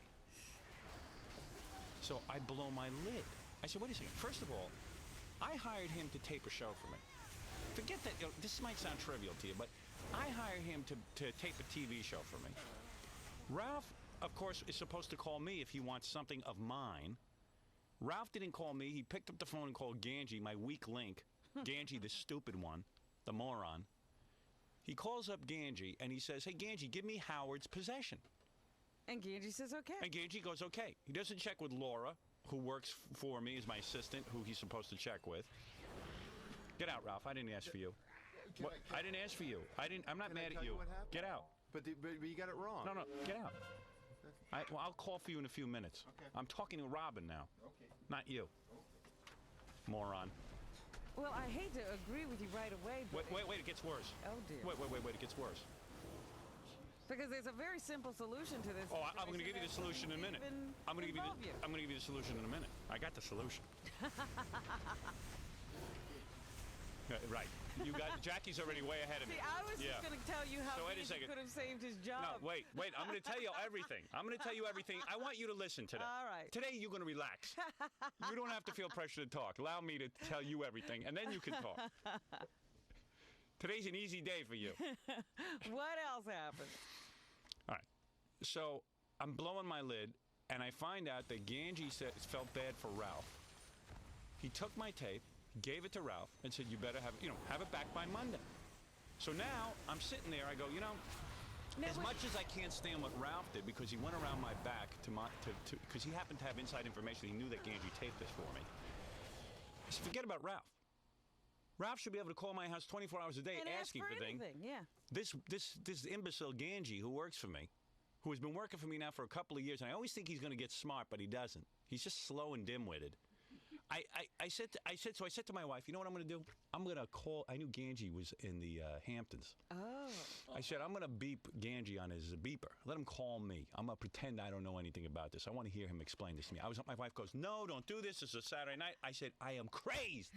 I am crazed. I'm like a caged animal that this guy would give away. Why should he be upset on a Saturday night? I said, let him get upset. Yeah, about he's upset this. you, his boss. I said, let him. I'm sitting here fuming that my possessions, it's stealing. He gave something of mine to somebody without my permission. He took something out of my house that belongs to me. My wife said, well, you got to believe this. Guess what Ganji says to me? What? He says, well, I guess I owe more to Howard than I do Ralph. Missing the whole point. You don't owe me anything. It's my property. He doesn't get it. He's thick. I have a thick employee. What? And I'm tired of being his daddy. Let his daddy now work with him. But do you realize what you've done? What? You have let someone into your home who stole, who would let anyone in to take all your stuff. Hold it. Wait. Don't get me crazy, because it's worse than that. You haven't heard the end of the story. See what he said, though. Yeah, right. Wait a second. He said, he owes more to you than him. In other words, after he taped it, it was his. Right, to make the decision. Right. It's not his property. That's right. Well, like, he's in your house. He gets to decide what happens. Wait a second. So, wait a second. So wait a second. So I call him up in the Hamptons. I go, hey, Ganji, I'm looking for my Gary Shanley tape. I can't find it. Where do you leave it for me? He goes, oh, boss, I gave it to Ralph. I said, you gave it to Ralph? Wait a second. I must not be hearing properly. What do you mean you gave it to Ralph? I don't understand. It's my tape. Why would you? That's not possible. How would you give something of mine? Why would you do that? How would it leave my house without me knowing about it, about Laura not knowing about it? How would this tape leave my house? He goes, oh, Ralph called. He was very upset that he doesn't get HBO, and he wants the Gary Shandling tape. Let me ask you another thing. Yeah. Did Ralph call him at your home? Yes. Called him at my home. During his work hours? I would assume so, yes. Wow. Yeah. So I assume this is where it happened. Oh, boy. I'm just assuming because I obviously don't know what's going on. I'm you adult. don't have any control of what's going on in your house. Right. So I'm really pissed. And I said, I know, listen, in light of horrible things, people getting hit and runs, people get murdered by drunk drivers, people lose, people are starving, there's homelessness. I know there are big problems, but this is a basic issue between having someone work for you and having them either get it or not get it. So I'm pissed as crap now, right? Mm-hmm. So I go, Ganji, why would you give my property away to Ralph? Oh, I guess I made a mistake, boss. But he didn't even say that. He just said, I wasn't thinking. He said something like that. He didn't even apologize. He just says, somehow this Ralph got a hold of it, blah, blah, blah, blah, blah. I said, well, let me tell you something. He's in the hand. Oh, now he's hiding somewhere. I said, you know what, man? I said, you really get me crazy. I said, that was my property. You don't get. I said, Ralph does. Oh, there's the perpetrator. I was waiting for you to call him. Yeah, right.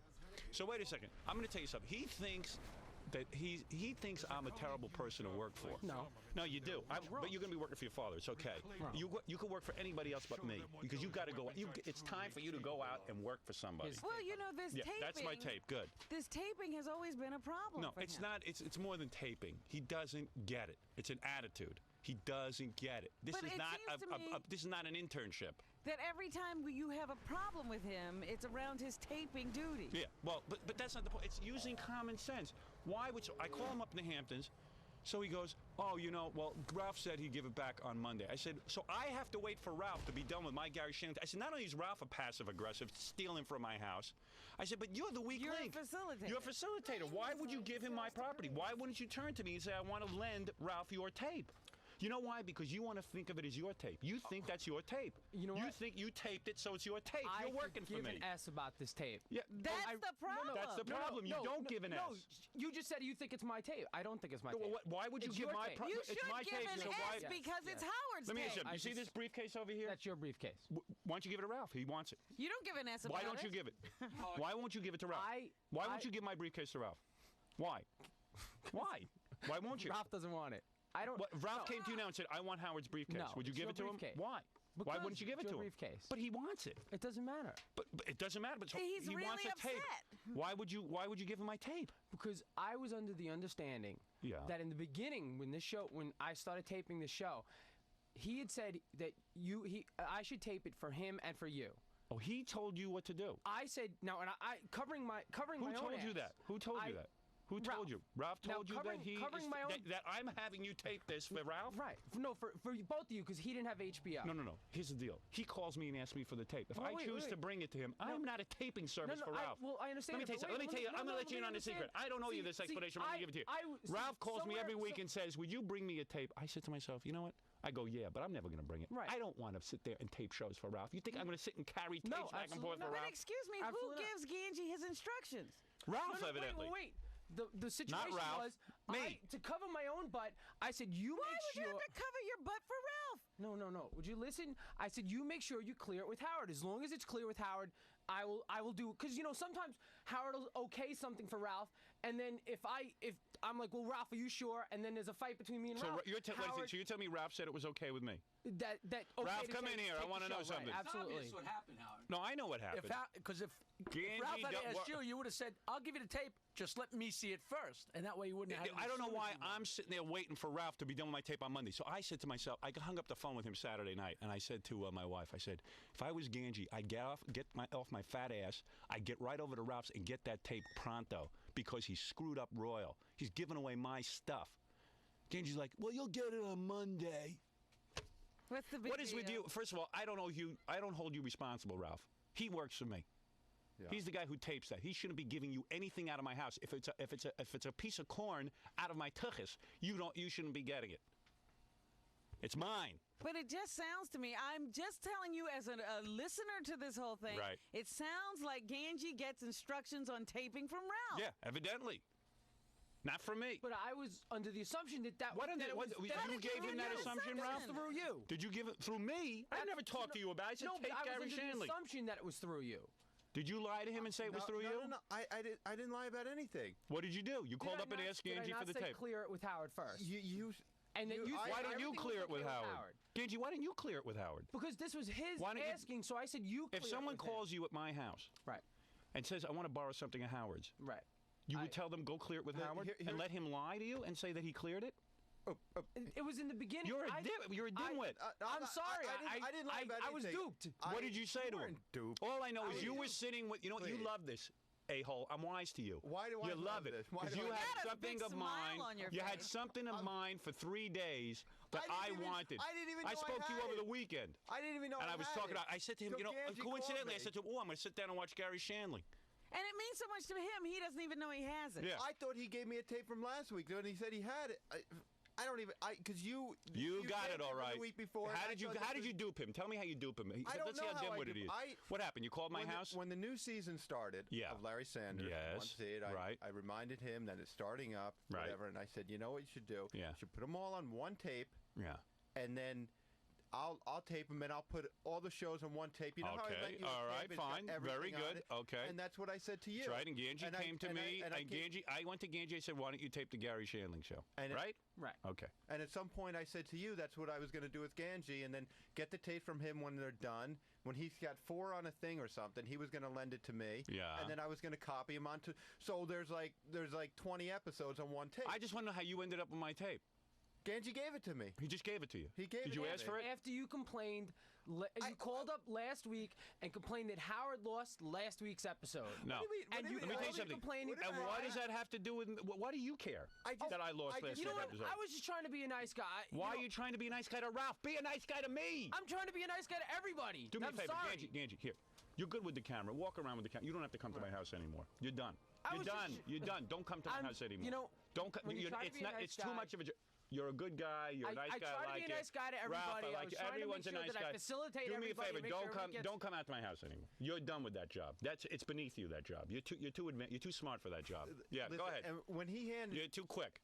Do me a favor. Stay away from Ralph. my house. Ralph doesn't even care that you lost your job. No. This is the guy you're But by the way, don't be sad. This is what he wanted anyway. He doesn't really like our job. He's not into it. I just want him to realize he's taking care of Ralph. Right. And Ralph could care that he's about to lose his job. How do you know how I'm feeling, Robin? Oh, what are you, look at you. You're sitting there and you're about to tell more stuff about Ganji. Shut up. And then the other thing is this. So then I said, yeah, first of all, Ganji's happy. He doesn't want to come out to my house anyway. He's not into it. I see how he sluggishly moves around. Yeah, okay. But listen to me. Listen to me. Yeah, I know you're coming in your day off, but believe me, I don't want to force you to do anything. Anything you don't want to do. So here's the. So now you'll walk around with the camera. So let me tell you something. I'm sitting there and I'm stewing over this. We're talking about higher. So I sent my assistant Laura in to talk to Ganji after I spoke to him. And he says, she says, Howard wants to talk to you about this again. He goes, I've already explained myself once to Howard. And if he asks me about it again, it's harassment. This is his theory. This is the mentality. This is the mentality of Ganji. This is his mentality. He thinks that I don't have a right to be upset about this. I've already explained myself. How many times can we talk about this? But listen. Why would you give my tape to somebody? I said don't I made a give mistake. anything of mine to anybody. I'm sorry. How many? You've made many mistakes. All right, thank you. Apology accepted. Apology accepted. Apology accepted. I understand you are upset. I understand. Makes me crazy when things leave my house that I don't know about. Why wouldn't you say to Ralph? This is what kills me about you. Why wouldn't you pick up the phone? You know what, Ralph? I'm in the middle of working. I'm very, very busy. I don't have time to listen to your idiotic rantings. Call Howard if you want to borrow something of his. Goodbye. Or subscribe to HBO. Yeah, I mean, Ralph's not my problem. I know he's not. But supplying tapes to Ralph is not my problem. It's not your problem. I don't even know why you listen to this nitwit. He dupes you. Don't you think he called me? Don't you think he went through me already? He tried to get the tape? He's whining because he doesn't have my tape. Right. My wife wanted to watch the tape. I'm not going to bring it to him. Yeah, I'm sitting looking for my tapes. And Ralph's got it. How did Ralph get it? Ganji gave it to him. I said, Ganji, my weakest link. Again. All right, listen. I hear you loud and clear. He's not into coming out to my house. He's told me that enough times. You're relieved of that duty. You're relieved. As of today? As of today, you are relieved. Okay. You are relieved. All right. You are relieved. I'll see Now it you one. can relax. No, you're relieved of it. I'm serious. You're relieved of the duty. Okay. Well, Don't see, see this me is at your one. other problem, that he doesn't ever believe you. No, that I'm serious. are You know, that the problem is that people think that they can do anything to me, and I just laugh it off. You know, it's true. You all think that. You all think. You wait till you see September, the changes that are going to go on around here. You guys are all going to be blown. Your mind's going to be blown. I'm reinventing my whole work relationship. I've grown. I've outgrown the mistakes. What is Howard's is Howard's. I understand. You're the boss. Hey, repeat after me. What is Howard's is not mine. What is Howard's is not mine. What is Howard's is not the berry face over there. What is Howard's is not the Mophead Ralph. Mophead Ralph's. Howard is your first priority, no Howard matter is what. my first priority, He no goes, matter what. He goes, I guess I owe more to Howard than Ralph. Yeah, Tells of my course wife. I do. That's what he said. Loyalty. Of course I.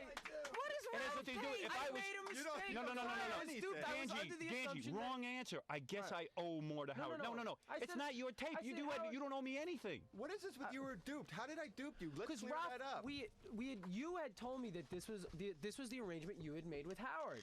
To give something before he had seen it? Yeah. No, absolutely not. To give you the tapes on a weekly basis. If you had said to me Friday, handed me the tape and said, Howard hasn't seen this, I would have said, And no, I did. because I know he's going to watch it over the weekend. Dude, It's a maybe 3-day you were weekend. out of it because maybe you were I sick know how on he is. Friday. He's gonna be- Maybe because you were sick on Friday. But I did. I said, you know what? Howard hasn't seen this yet. And you didn't say. I don't even remember. I didn't even. No, remember. Ralph will fool you. He's like Satan. He'll fool you. You got to listen.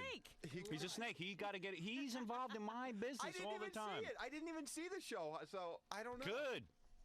Well, you Can I prevented borrow me it from when you're seeing done? it. No, I'm not interested in providing you with tapes. Well, now, why won't you let? You why found won't you got let me the tapes if because you I got tape the stuff for Gary. you all the time. It doesn't matter. You have a lot of free time. But I tape stuff for you all the Gary time. Shandling, you managed to get all these years without my help. How did you used to get it? Tell me how you got it. I used to have it. I used to tape it. How did you used to get Remember when I turned you on to it and I gave you tapes of the show, so you won't let turned me tape? on to it. So I you never won't saw let it me- before you, Ralph. Listen Well, to that's what me. you told Gary, I don't know but why you're busy calling my people, but my people have to be smarter than you. That's a prerequisite. Or smart enough not to be taken in by you. Right. I don't like things leaving my house without me knowing it. So you won't let me like if Ganji tapes it. It's my decision whether I'll lend you a tape, not Ganji's. No, I'm just asking you up front. No, it's none of your business what I'm going to do. Okay. I'll decide what I want to do. I'll trade you. I got a good Babylon 5 episode. I'll trade you. Good. You can keep it. Entities today. It's your new film. Why don't you go ahead and introduce yourself first? If you want, just look at the camera. I'm just kidding. So just say, just give us a little rundown of who you are and what you do, and then we can, talk about what the film is. My name's Justin Fall, and my background is in film production. I'm a film student from the Art Institute of Atlanta, and I'm also a career researcher. That's my ministry is my career. Like my main focus in life is to be able to wake up the church. I want to be able to better equip the church, and I want them to understand that the times they're going to be coming upon the face of this earth, which we are approaching. No one would deny that crazy prophecies are being fulfilled right now. Things that 100 years ago, the average Christian would not have understood the scripture the way that they would today, based on the unfolding of events that we're seeing. And so as a career researcher, my ministry is all about equipping the saints for the last days, equipping the tribulation saints, even if you want to use that language, but also to join the conversation of the world.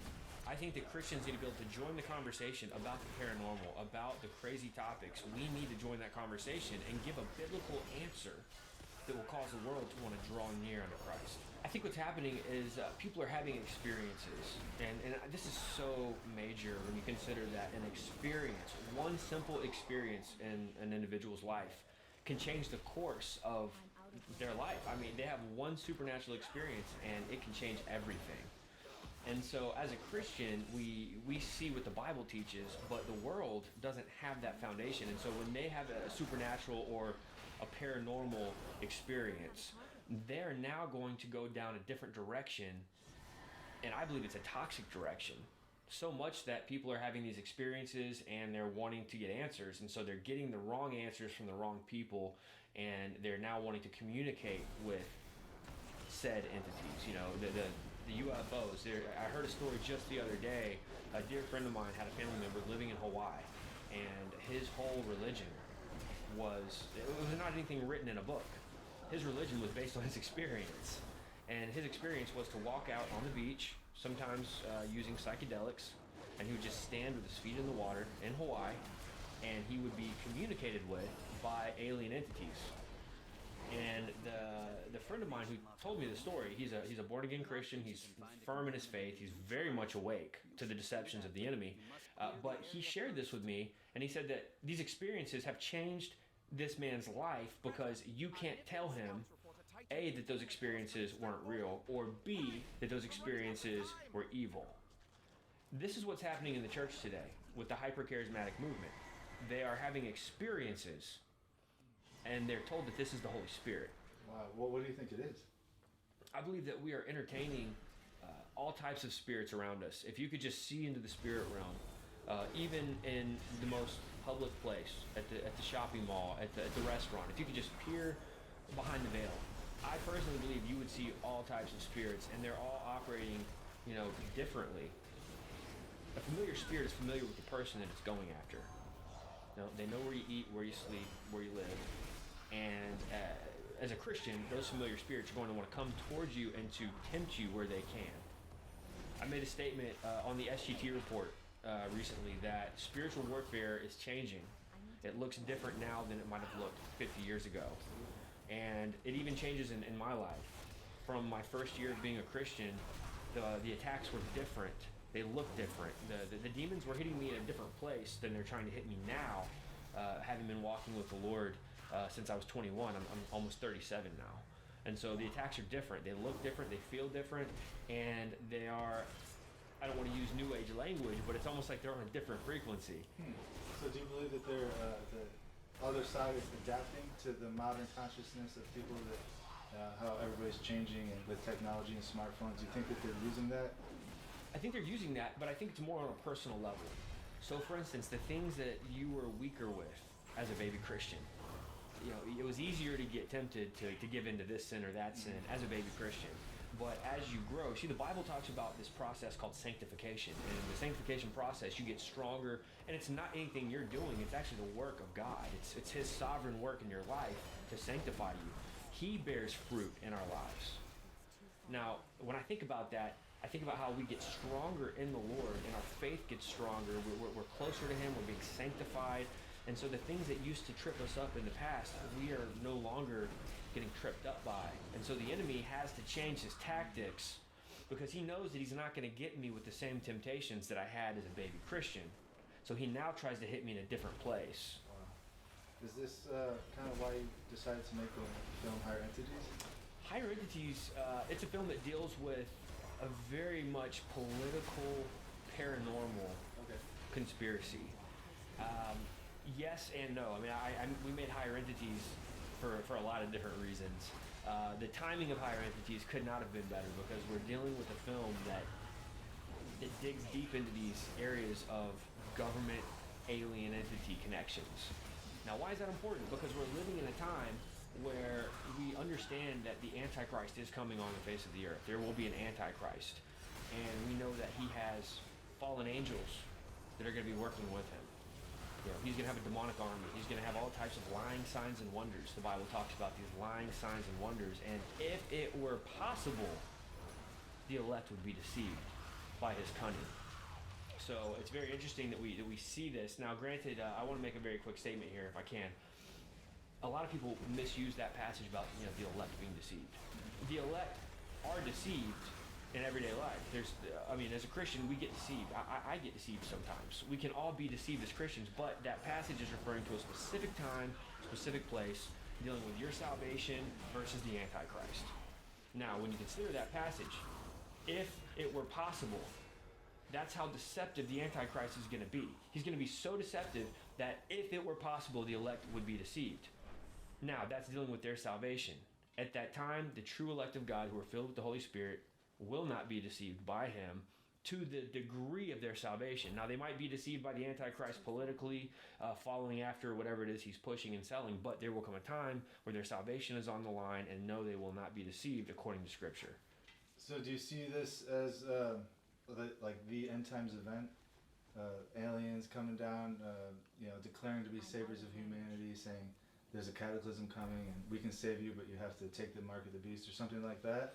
I believe the aliens in the last days, which we don't really believe them to be space aliens, and we'll get into that here in a few minutes, but I believe that the alien entities, the higher entities, they will likely use some type of a cataclysmic event, something major, whether it's real or synthetic.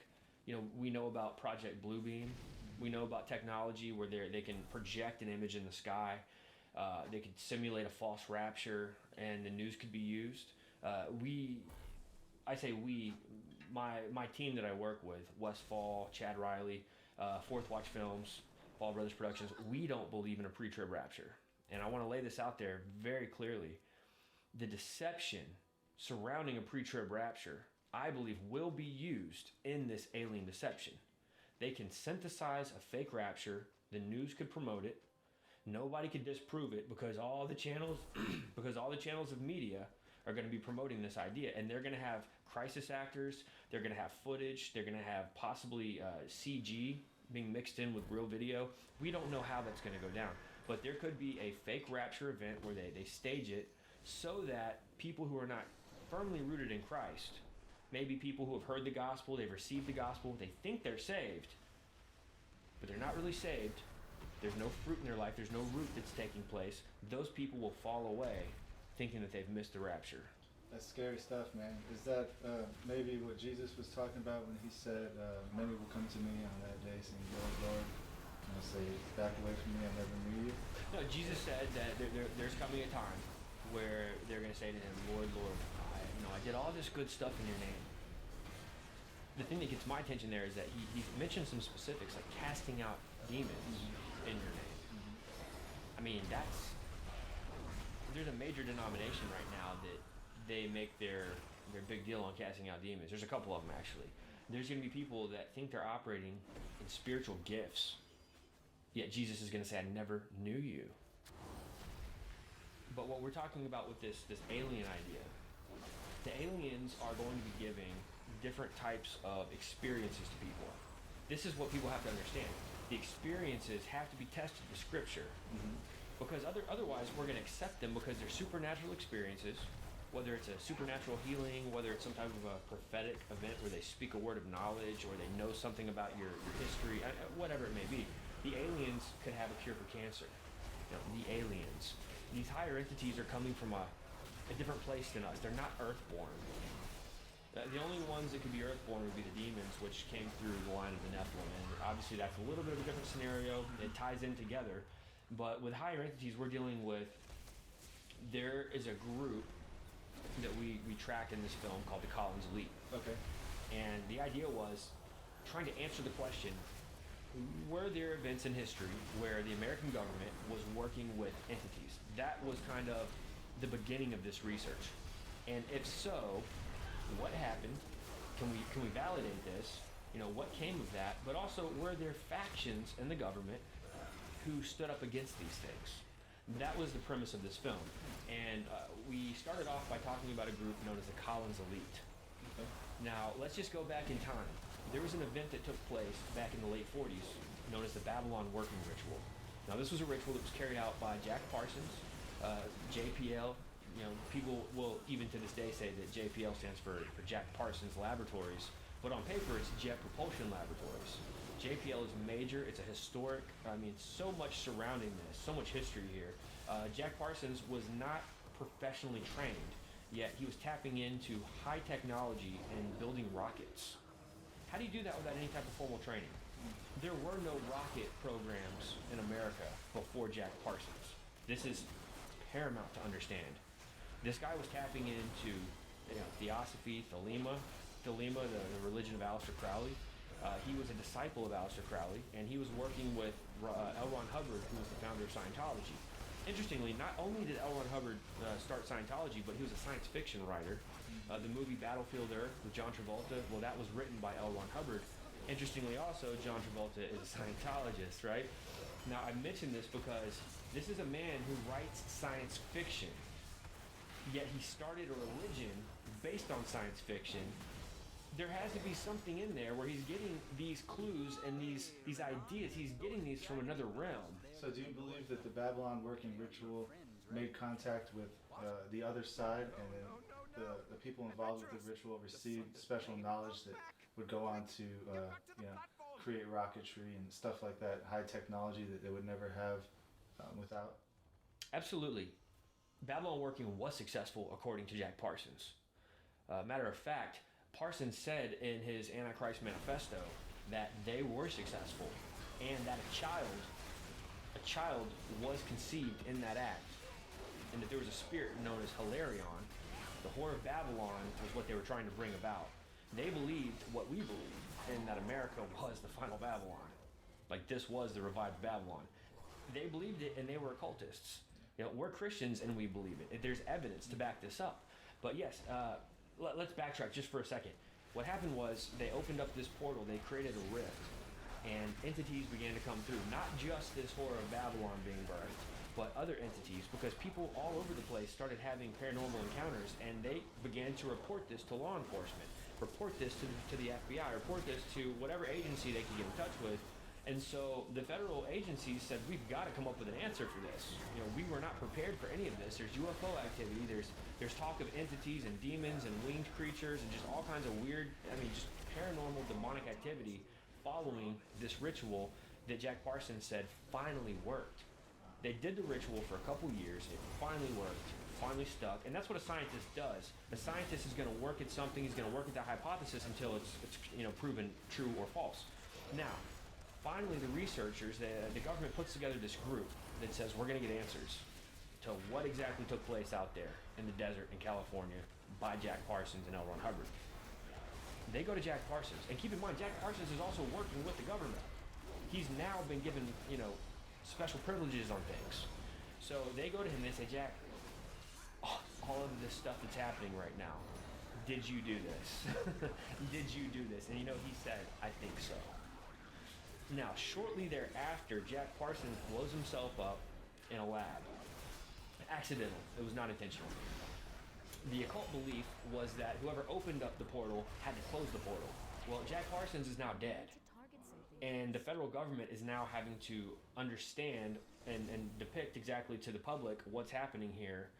And so this group is researching, and out of that group, they finally start to make some headway. They know they're dealing with entities.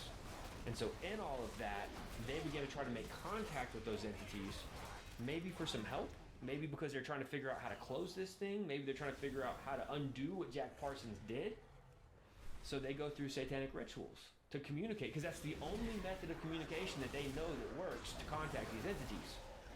In doing this, there's a small faction known as the Collins Elite. This is where our film picks up. The Collins Elite was a small group inside of this larger group that was originally created to get answers to all of this. But once they began to engage in satanic rituals and magic and alchemy, this group says, hey, you know what, this is not what we signed up for. This small group raises up. It's a faction. It's a counterpoint group, which means that they're no longer in agreement with the big group. They have a different opinion. They say, we have a Christian worldview. This goes against our Christian worldview. And so they see that entities are being channeled and communicated with, and now technology is being given through these rituals to these other members of the government. So the Collins Elite says, whoa, whoa, whoa, this is dangerous. You guys are really playing with fire here. We can't support this. We can't do this. And they came up with this idea that the aliens were going to take over, and that in order to protect our country from the aliens, from the entities, they believed that we needed to instate a forced theocracy based on the law of Moses. Because they thought if our country would go back under the law of Moses, that we would be untouchable from these entities. Do they have any reasons to believe so? Or have you uncovered anything that shows that they brought up the name of Jesus or anything like that? Or? We've got nothing about that. Okay. Matter of fact, let me just give a little more detail here. This group this bigger group that was researching to get answers, they did not exist. Okay, this was what's known as a limited access program, or an LAP. A limited access program means that nobody in Congress has to know about this. You've got literally just the group, and maybe a director knows about it. Nobody else. It's completely classified. It's top secret. It's under lock and key. But I want to mention something. One of the bombshells that we dropped was that there's a declassified federal document. Anyone watching this interview can go find this document. It's on the FBI vault. What's the name of it? 6751.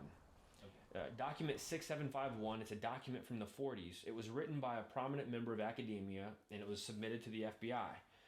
In this document, they make a case that entities are not space aliens, but that they're interdimensional or extra-dimensional entities that are crossing over from a plane known as the ethereal plane. Wow. Now, we know, as researchers of the New Age movement, we know that that is where the ascended masters are supposedly said to be on a high level. This ethereal plane is very popular. You know, when you talk to people who astral project, people who channel, people who remote view, people who want to tap in or go on a trip, an ayahuasca trip, a DMT trip. This is where they claim to go. Now, the federal government had this document in the 40s, and language was used in this document that came right out of the playbook of theosophy.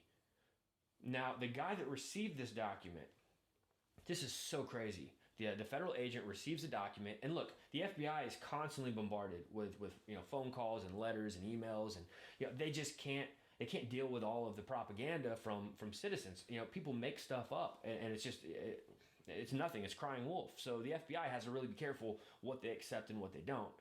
But this was back in the 40s. Man. A little different back then than it is today. Absolutely. So the guy that receives the document, he recognizes that this information was received through paranormal means. As a matter of fact, the language used in the 40s was supernormal. That's the old way of saying paranormal, supernormal. So he says that all of this information was received through supernormal means, therefore we need to discount it. It's not valid information. Wow. Now that's the headline that he put, it's like a cover letter.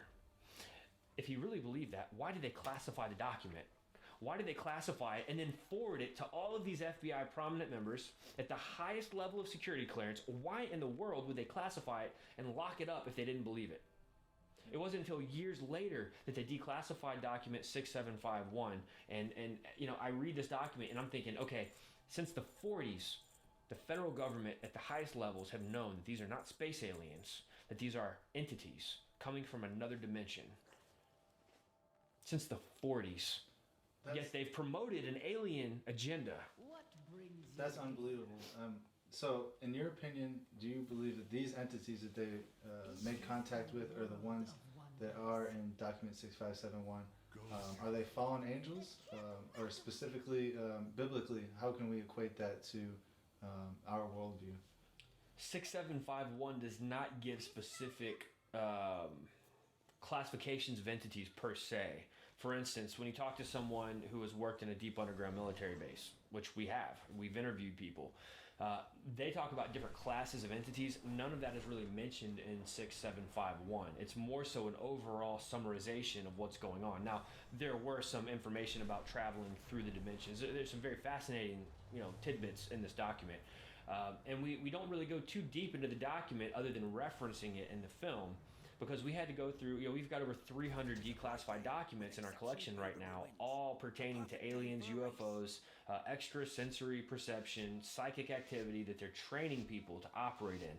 The federal government has been training people in the occult since the 40s, training them in how to operate in occult magic and occult sciences. Everything our Bible tells us is absolutely forbidden. Our federal government has been a part of this since the 40s. And I want to add, back in the 40s, they still promoted the idea of a Christian nation of America. Yet behind the scenes, it just goes to show that the people in charge of our government have been pacifying the society since the beginning. And I don't understand how people could be so blinded. We present the information. This is what they said in the 40s, and it's only gotten worse over the years. Now, let me just draw us into this other area real fast. This group, the Collins Elite, they really wanted to create, how can I put this? They wanted to create some type of resistance. Non-aggressive, of course. Non-aggressive resistance. That's what I understand that from my studies. That's what I believe. They wanted a non-aggressive resistance to what was taking place because they saw that when a man or a group of men began to communicate with these entities, the hunger for power gets greater and greater and greater, and then you're no longer trying to get answers. You're now wanting to ask them to give you blessings. You're now getting technology and information from these entities, and you're utilizing it in the way that you structure your government moving forward. Wow. That's what's scary about governments working with entities. So do you believe that there was a power exchange? And do you believe that they're still working today with these entities? Oh, there was a power exchange. There were trading power for technology? Absolutely. And you would say, well, why would these entities need the government? It's not a matter of them needing the government. It's a matter of setting up the scene for the end times deception where the Antichrist is going to unite the governments of the world. It's all part of their long game. They've been working on this since the beginning of time. It didn't work at the Tower of Babel. The Lord ended it quickly. But here we are today. Where are we today, and what happened between then and now? Well, what we find out is that one of our contacts, Stan Deo, who, by the way, Tom Horn gave us a great endorsement of Stan Deo. Tom Horn, before his house burned down years ago, he had this big newspaper article from the UK. And standing on the cover with these other elite doctors and scientists, it's Stan Deo. And they're giving him credit in the UK, public knowledge that he's working on anti-gravity craft. Wow. Now, the film that we did called The Hollow Earth Chronicles, we did a whole segment in that film on Operation High Jump. This was a joint task force between the American government, the British government, and the Australian government, headed by the U.S. and Admiral Byrd. They go down to Antarctica in what turns into a UFO battle. And their big plan got cut in half, and they had to come home early because we lost men, we lost ships.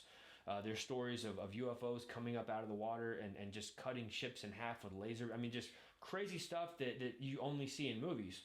What's fascinating about this is that this was a joint task force with those same three governments that are now working together with Stan Deo, the British, the American, and the Australians working together on alien technology yet again, years after Operation High Jump happened. Wow. But what were you going to say? Stan Deo was working as a secret agent for the FBI in Australia inside of the deep underground military bases. And he said while he was in the program, he knew about the deal with Eisenhower. He knew in the program that President Eisenhower had made a deal with what they called alien entities. So that's actually been a rumor now for a while, and you believe that is actually the case, that Eisenhower met with alien entities and made some sort of arrangement with them? I believe that the evidence points to two events taking place, and these two events happened 1 year apart. The first one happened at Edwards Air Force Base, where Eisenhower disappears, and they call it a media blackout. It was kind of similar to when Hillary Clinton and President Obama disappeared and were at the Bilderberg meeting, but nobody knew where they were, and it was called the media blackout. People freaked out, right? Well, something similar happened here, where Eisenhower is no longer on radar, and they come back later and say, oh, well, he had a dental emergency, and so he had to go seek a private dental care. Now, that happened, and then a year later, we have the Holloman Air Force Base event. Now, the thing about the Holloman event was that people were there who witnessed it. Holloman is where they were out on the landing strip, and you had UFOs landing, meeting with him. Meeting took place with Eisenhower and others, and then those UFOs took off. Now, there were eyewitnesses who have come forward. I was just talking about this with Chad Riley because he found some videotapes from the 90s. This is before the internet was doing its thing. In the 90s, there were videos that were recorded, old VHS tapes of some of these disclosure type engagements. I don't know what you want to call it, but these are men that were there. They're decorated men from the government, and they're now speaking out that yes, UFOs were landing and taking off at Holloman Air Force Base, and I believe it was 1955. Wow. I don't have the month right now. So 1955, and then the Babylon Working was what year? Late 40s. Okay, so now that happened. A correlation in the two events. Well, we do know that things began to be more apparent after Babylon working, and therefore there were more things taking place where there was people seeking the entities. So what I believe happened was that the rift was open, the tear in the space-time continuum, if you will, a portal, Stargate was opened, and the government got involved, the feds got involved. Once they began to communicate with the entities, there was now a relationship being built, and it was no longer shock value that there are these entities who want to work with us. So I think that was definitely an open door, no pun intended, for those entities to now be communicating with President Eisenhower years later, not too many years later, but a few years later. They're now meeting with Eisenhower, and so the story goes like this. We're on the road trip, we're driving out to meet with Ray Boucher, who was contacted by the Department of Defense. This is really important. This is one of those like haymakers. The information that he gives us that he presented his full disclosure in our film Higher Entities. But we're driving there and we're having a discussion, and we decided let's just go ahead and let's run some cameras, while we're driving and talking. So we set up our production stuff in Darren's SUV. We're driving down the road, and we had this conversation about this Eisenhower deal. See, what I had heard and researched was a little different than what Darren had picked up in his research. And this is one of those scenes in the movie where it's just like, wow, like the stuff that came out was so organic and unbelievable. Apparently, there were 2 events that happened, and a lot of people blur them. A lot of people will mix it up with the Edwards Air Force Base and the Holloman. They're 2 separate events a year apart. That's so important. But the idea is that the gray aliens, on record, met with Eisenhower, and then you had this other group of entities known as like the Tall Whites or the Nordics. They met with Eisenhower separately, and they warned him. They said, you do not ever want to make a deal with the gray aliens. They are deceptive. They are very deceptive. All they want to do is deceive you and enslave you. They're demonic, basically. I don't think they use the word demonic, right? Because they're all demonic. But they were warning Eisenhower never to enter into a covenant with the Greys. Well, they were the good guys, the Greys were the bad guys. This is fascinating because if you fast forward into this idea of a coming deception, they had to already set the groundwork to create a good alien, bad alien, good cop, bad cop.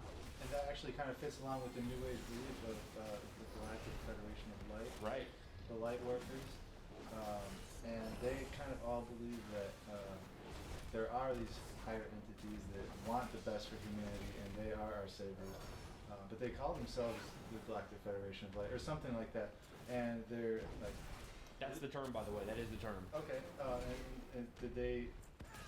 do you believe that that was the group that made contact with Eisenhower? It's tough to say, because what we're dealing with here is a bunch of liars. Okay. Satan's a liar, his demons are liars. That's why when someone starts playing with a Ouija board, their grandmother starts talking to them. That's not your grandmother, bro. That's a demon. That's an entity who wants to deceive you. They want to steal, to kill, and to destroy. That's biblical. And we're also told as Christians, we've got to be vigilant, we've got to be sober-minded because Satan is our adversary. And the word Satan, the name Satan isn't really a name. We have this misconception that Satan, the devil, the red pitchfork. And in reality, Ha-Satan is the enemy, the adversary. And so when we say Satan, it could actually be referring to the whole team of demons and entities, fallen angels. And so what we have is we have the fallen angels, and now it's my personal belief. Let me just lay this out real quick. It's my personal belief, based on the book of Revelation and based on me using a calculator and understanding some definitions, I was able to calculate that if a third of the angels fell with Lucifer, with Satan, the Satan, right? If a third of them fell with him, and that's also based on another passage of a third of the stars getting knocked down to earth. If that passage means what we think it means, and if we understand it correctly, a third of the angels fell with Satan. And you can do your math and figure out that equals somewhere between 30 to 50 plus million fallen angels on the surface of the earth. Now, out of that, some of them were put in chains. The Bible tells us this because the ones that committed sexual sin, the Genesis 6, they have been locked up in chains. We can read about this in Jude. But the ones that are not locked in chains, just think about it, 30 to 50 plus million fallen angels on the face of the earth. Like that's, I made the comment recently in an interview I did that is more than the population of the largest state in America. So wow, so we are dealing with a large group of entities who have the capabilities not only to deceive mankind, but to kind of guide them in the direction that they want to go. I mean, it seems like, from everything you just said, it seems like they're setting up for the final Great Deception. So let's track back to the Collins elite a little bit. So what happened to them? Did they, I mean, they obviously saw something was going wrong, right? So did they disappear? Are they still around? But we have to remember that the original group that they were a part of was an LAP, Limited Access Program, and so that means that they don't exist. So what happened was, by the time we got involved in the research, and my research for the Collins Elite only goes back about 3 or 4 years. So like I'm not Mr. I wasn't around back in the 40s, when all this was getting started. But what we did was we wanted to really, in order to validate the Collins Elite's existence, we also needed to find out were there other groups like this through the years. Because if it's going on here, it's probably going on over here and over here, right? You want to be able to confirm with more witnesses than just an eyewitness of one group. So that's part of what we did in the film Higher Entities, was we wanted to show that there are other groups, other people who have had experiences in the government. And by the way, Tom Horn, his brother-in-law, was murdered. He worked at Los Alamos. This was the first time he ever told the story publicly. He never spoke this story publicly. Matter of fact, he told his sister that he would not disclose the full story while she was still alive. Yet here he is. He worked it out to tell us the story in our film.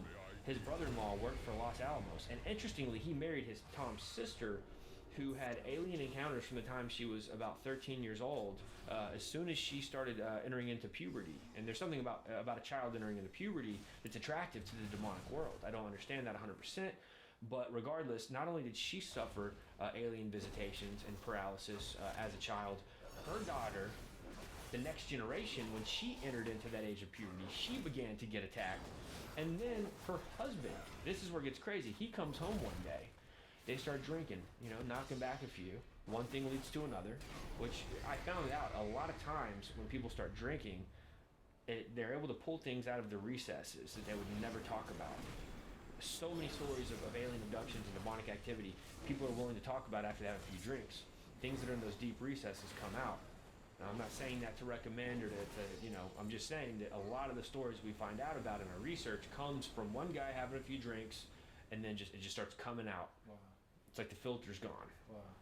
Long story short, and we give the full story in Higher Entities. It's a great story. Not great as in good, but it's very fascinating. He comes home, he and the wife start drinking, and she decides she's going to share some of her childhood history with him that he didn't know about. And if I remember correctly how it all went down, he comes out and says, well, this is crazy because we're actually working with this type of stuff at Los Alamos. Now, he gives her information that we don't know, but he disclosed to her what he was doing in the alien base, that the conspiracy theorists call an alien base. But now it doesn't really seem like a conspiracy theory anymore, because if it was just a theory, why would he have been killed 24 hours later? 24 hours after he shares what they were doing at Los Alamos, he disappears, no body found, nothing. They say that they've never seen him back in the offices, So she reaches out and she's like, where's my husband never came home from work. He left for work. He left our house. He drove, he went to Los Alamos, but he never came home. Well, she now wants to get her benefits just to help pay for all the expenses that he was bringing in money. He's no longer there, and he's been working hard. There's pension and guarantees that she's supposed to get. They won't give her anything because there's no body. Without a body, there's no death certificate. Without a death certificate, there's no benefits. So she, working for the federal government as well, she starts rattling the cage high up, and finally, once she starts dropping information that's putting fear in people, they, in order to shut her up, finally say, okay, you know what, here you go, here's your benefits, done. Wow. Now, that tells me that it's not a conspiracy theory, that there's actual fact to this. There's alien activity, demonic activity going on at Los Alamos, and it was so serious that they would have had his house bugged, and that they were tracking every discussion he had in that house. So, Los Alamos is home to America's nuclear program, correct? I don't know all. I can't speak on that, to be honest with you. Okay. Have you uncovered any connections between the first nukes and alien entity contacts? There is a part of the Hollowworth film that where we talk about this. We talk about Admiral Byrd, this crazy story of him going down into the Hollow Earth, being taken down by UFOs with swastikas or the Iron Cross. I forget what was on the UFOs, but he gets taken down. He loses all control of his plane. He's taken down inside the Earth, and he gets to meet with this entity known as the Master. Matter of fact, in the Hollow Earth Chronicles film, we do an entire dramatized version of Admiral Byrd's diary. And so whether or not the diary was written by Byrd or it was written by a family member who was, retaining all of those secrets, we don't know. But what we do know is that the Master was warning Admiral Byrd that when he comes back onto the surface that he needed to bring a message to our government. And that message was stop playing with nukes. Wow. That's really interesting because what you just talked about with Tom Horton's family, him working at Los Alamos and then disappearing like that, there have been rumors of deep underground military bases in Los Alamos or around Dulce. Oh, it is. And that was the thing, was he was working in the DUM, the deep underground military base. From my understanding, he was working there, and he told her what he was working on. Wow. We don't even know what that was. That's what's so fascinating about this story, is that we don't even know what he disclosed, but it was something so serious that 24 hours later, he's dead. Wow. Do you think there's any connection between Roswell event and all of this stuff? I think the Roswell event definitely was, again, we're dealing with the fallout of what took place at the Babylon Working. Babylon Working changed everything. I believe that was prophetic on the satanic timeline. That was a big deal. And so I do believe for a fact that Roswell was just another byproduct. And I also believe, based on another FBI document that we have in our stack of over 300, is that there were more than one craft. And I believe, I don't have the numbers in front of me, but I want to say there was possibly 9 bodies according to one declassified document. Wow. I don't want to misquote that, but I want to go on record to say that there was something to do with, I think, 3 craft and possibly 9 bodies according to one document. So do you think this is where they get the physical technology that they kind of reverse engineer and bring these entities like from Roswell, for instance, down into the deep underground military bases? Or is that just a whole separate event where the Roswell entities were came through here by accident, and the whole thing was just happenstance? It's actually a really good question. This is going to lead us right into Ray Boucher. Ray Boucher is now bringing all of this current. We're no longer dealing with 1940s or 50s or 60s. We're dealing with, our lifetime, and this is where it just hits home. Ray Boucher is an ordained minister. He has been a Baptist minister, a Lutheran minister, and he's also known as a Lutheran exorcist. We're very particular about who we work with and who we yoke up with in ministry. And after talking with Ray and looking into him, he is extremely biblically sound. His theology is right in line with Scripture on all the majors that would matter. And so we did some homework on this guy. Tom Horn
directed energy weapons. It gets into Project Bluebeam, disclosure, soft or hard disclosure.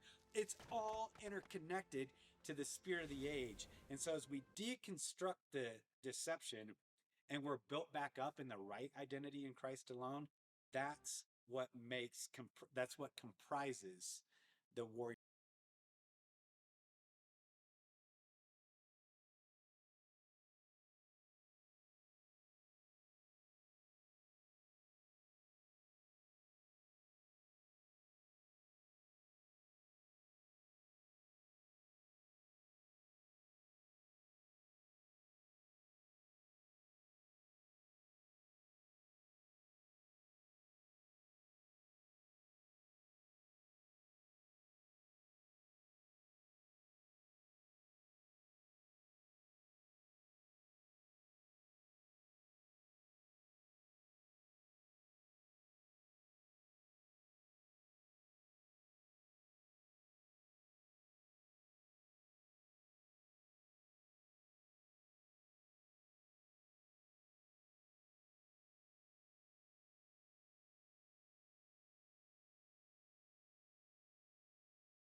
warrior class of the redeemed, the warrior class. And it's like, what is a warrior? And why does a warrior do what they do? Well, the Lord is a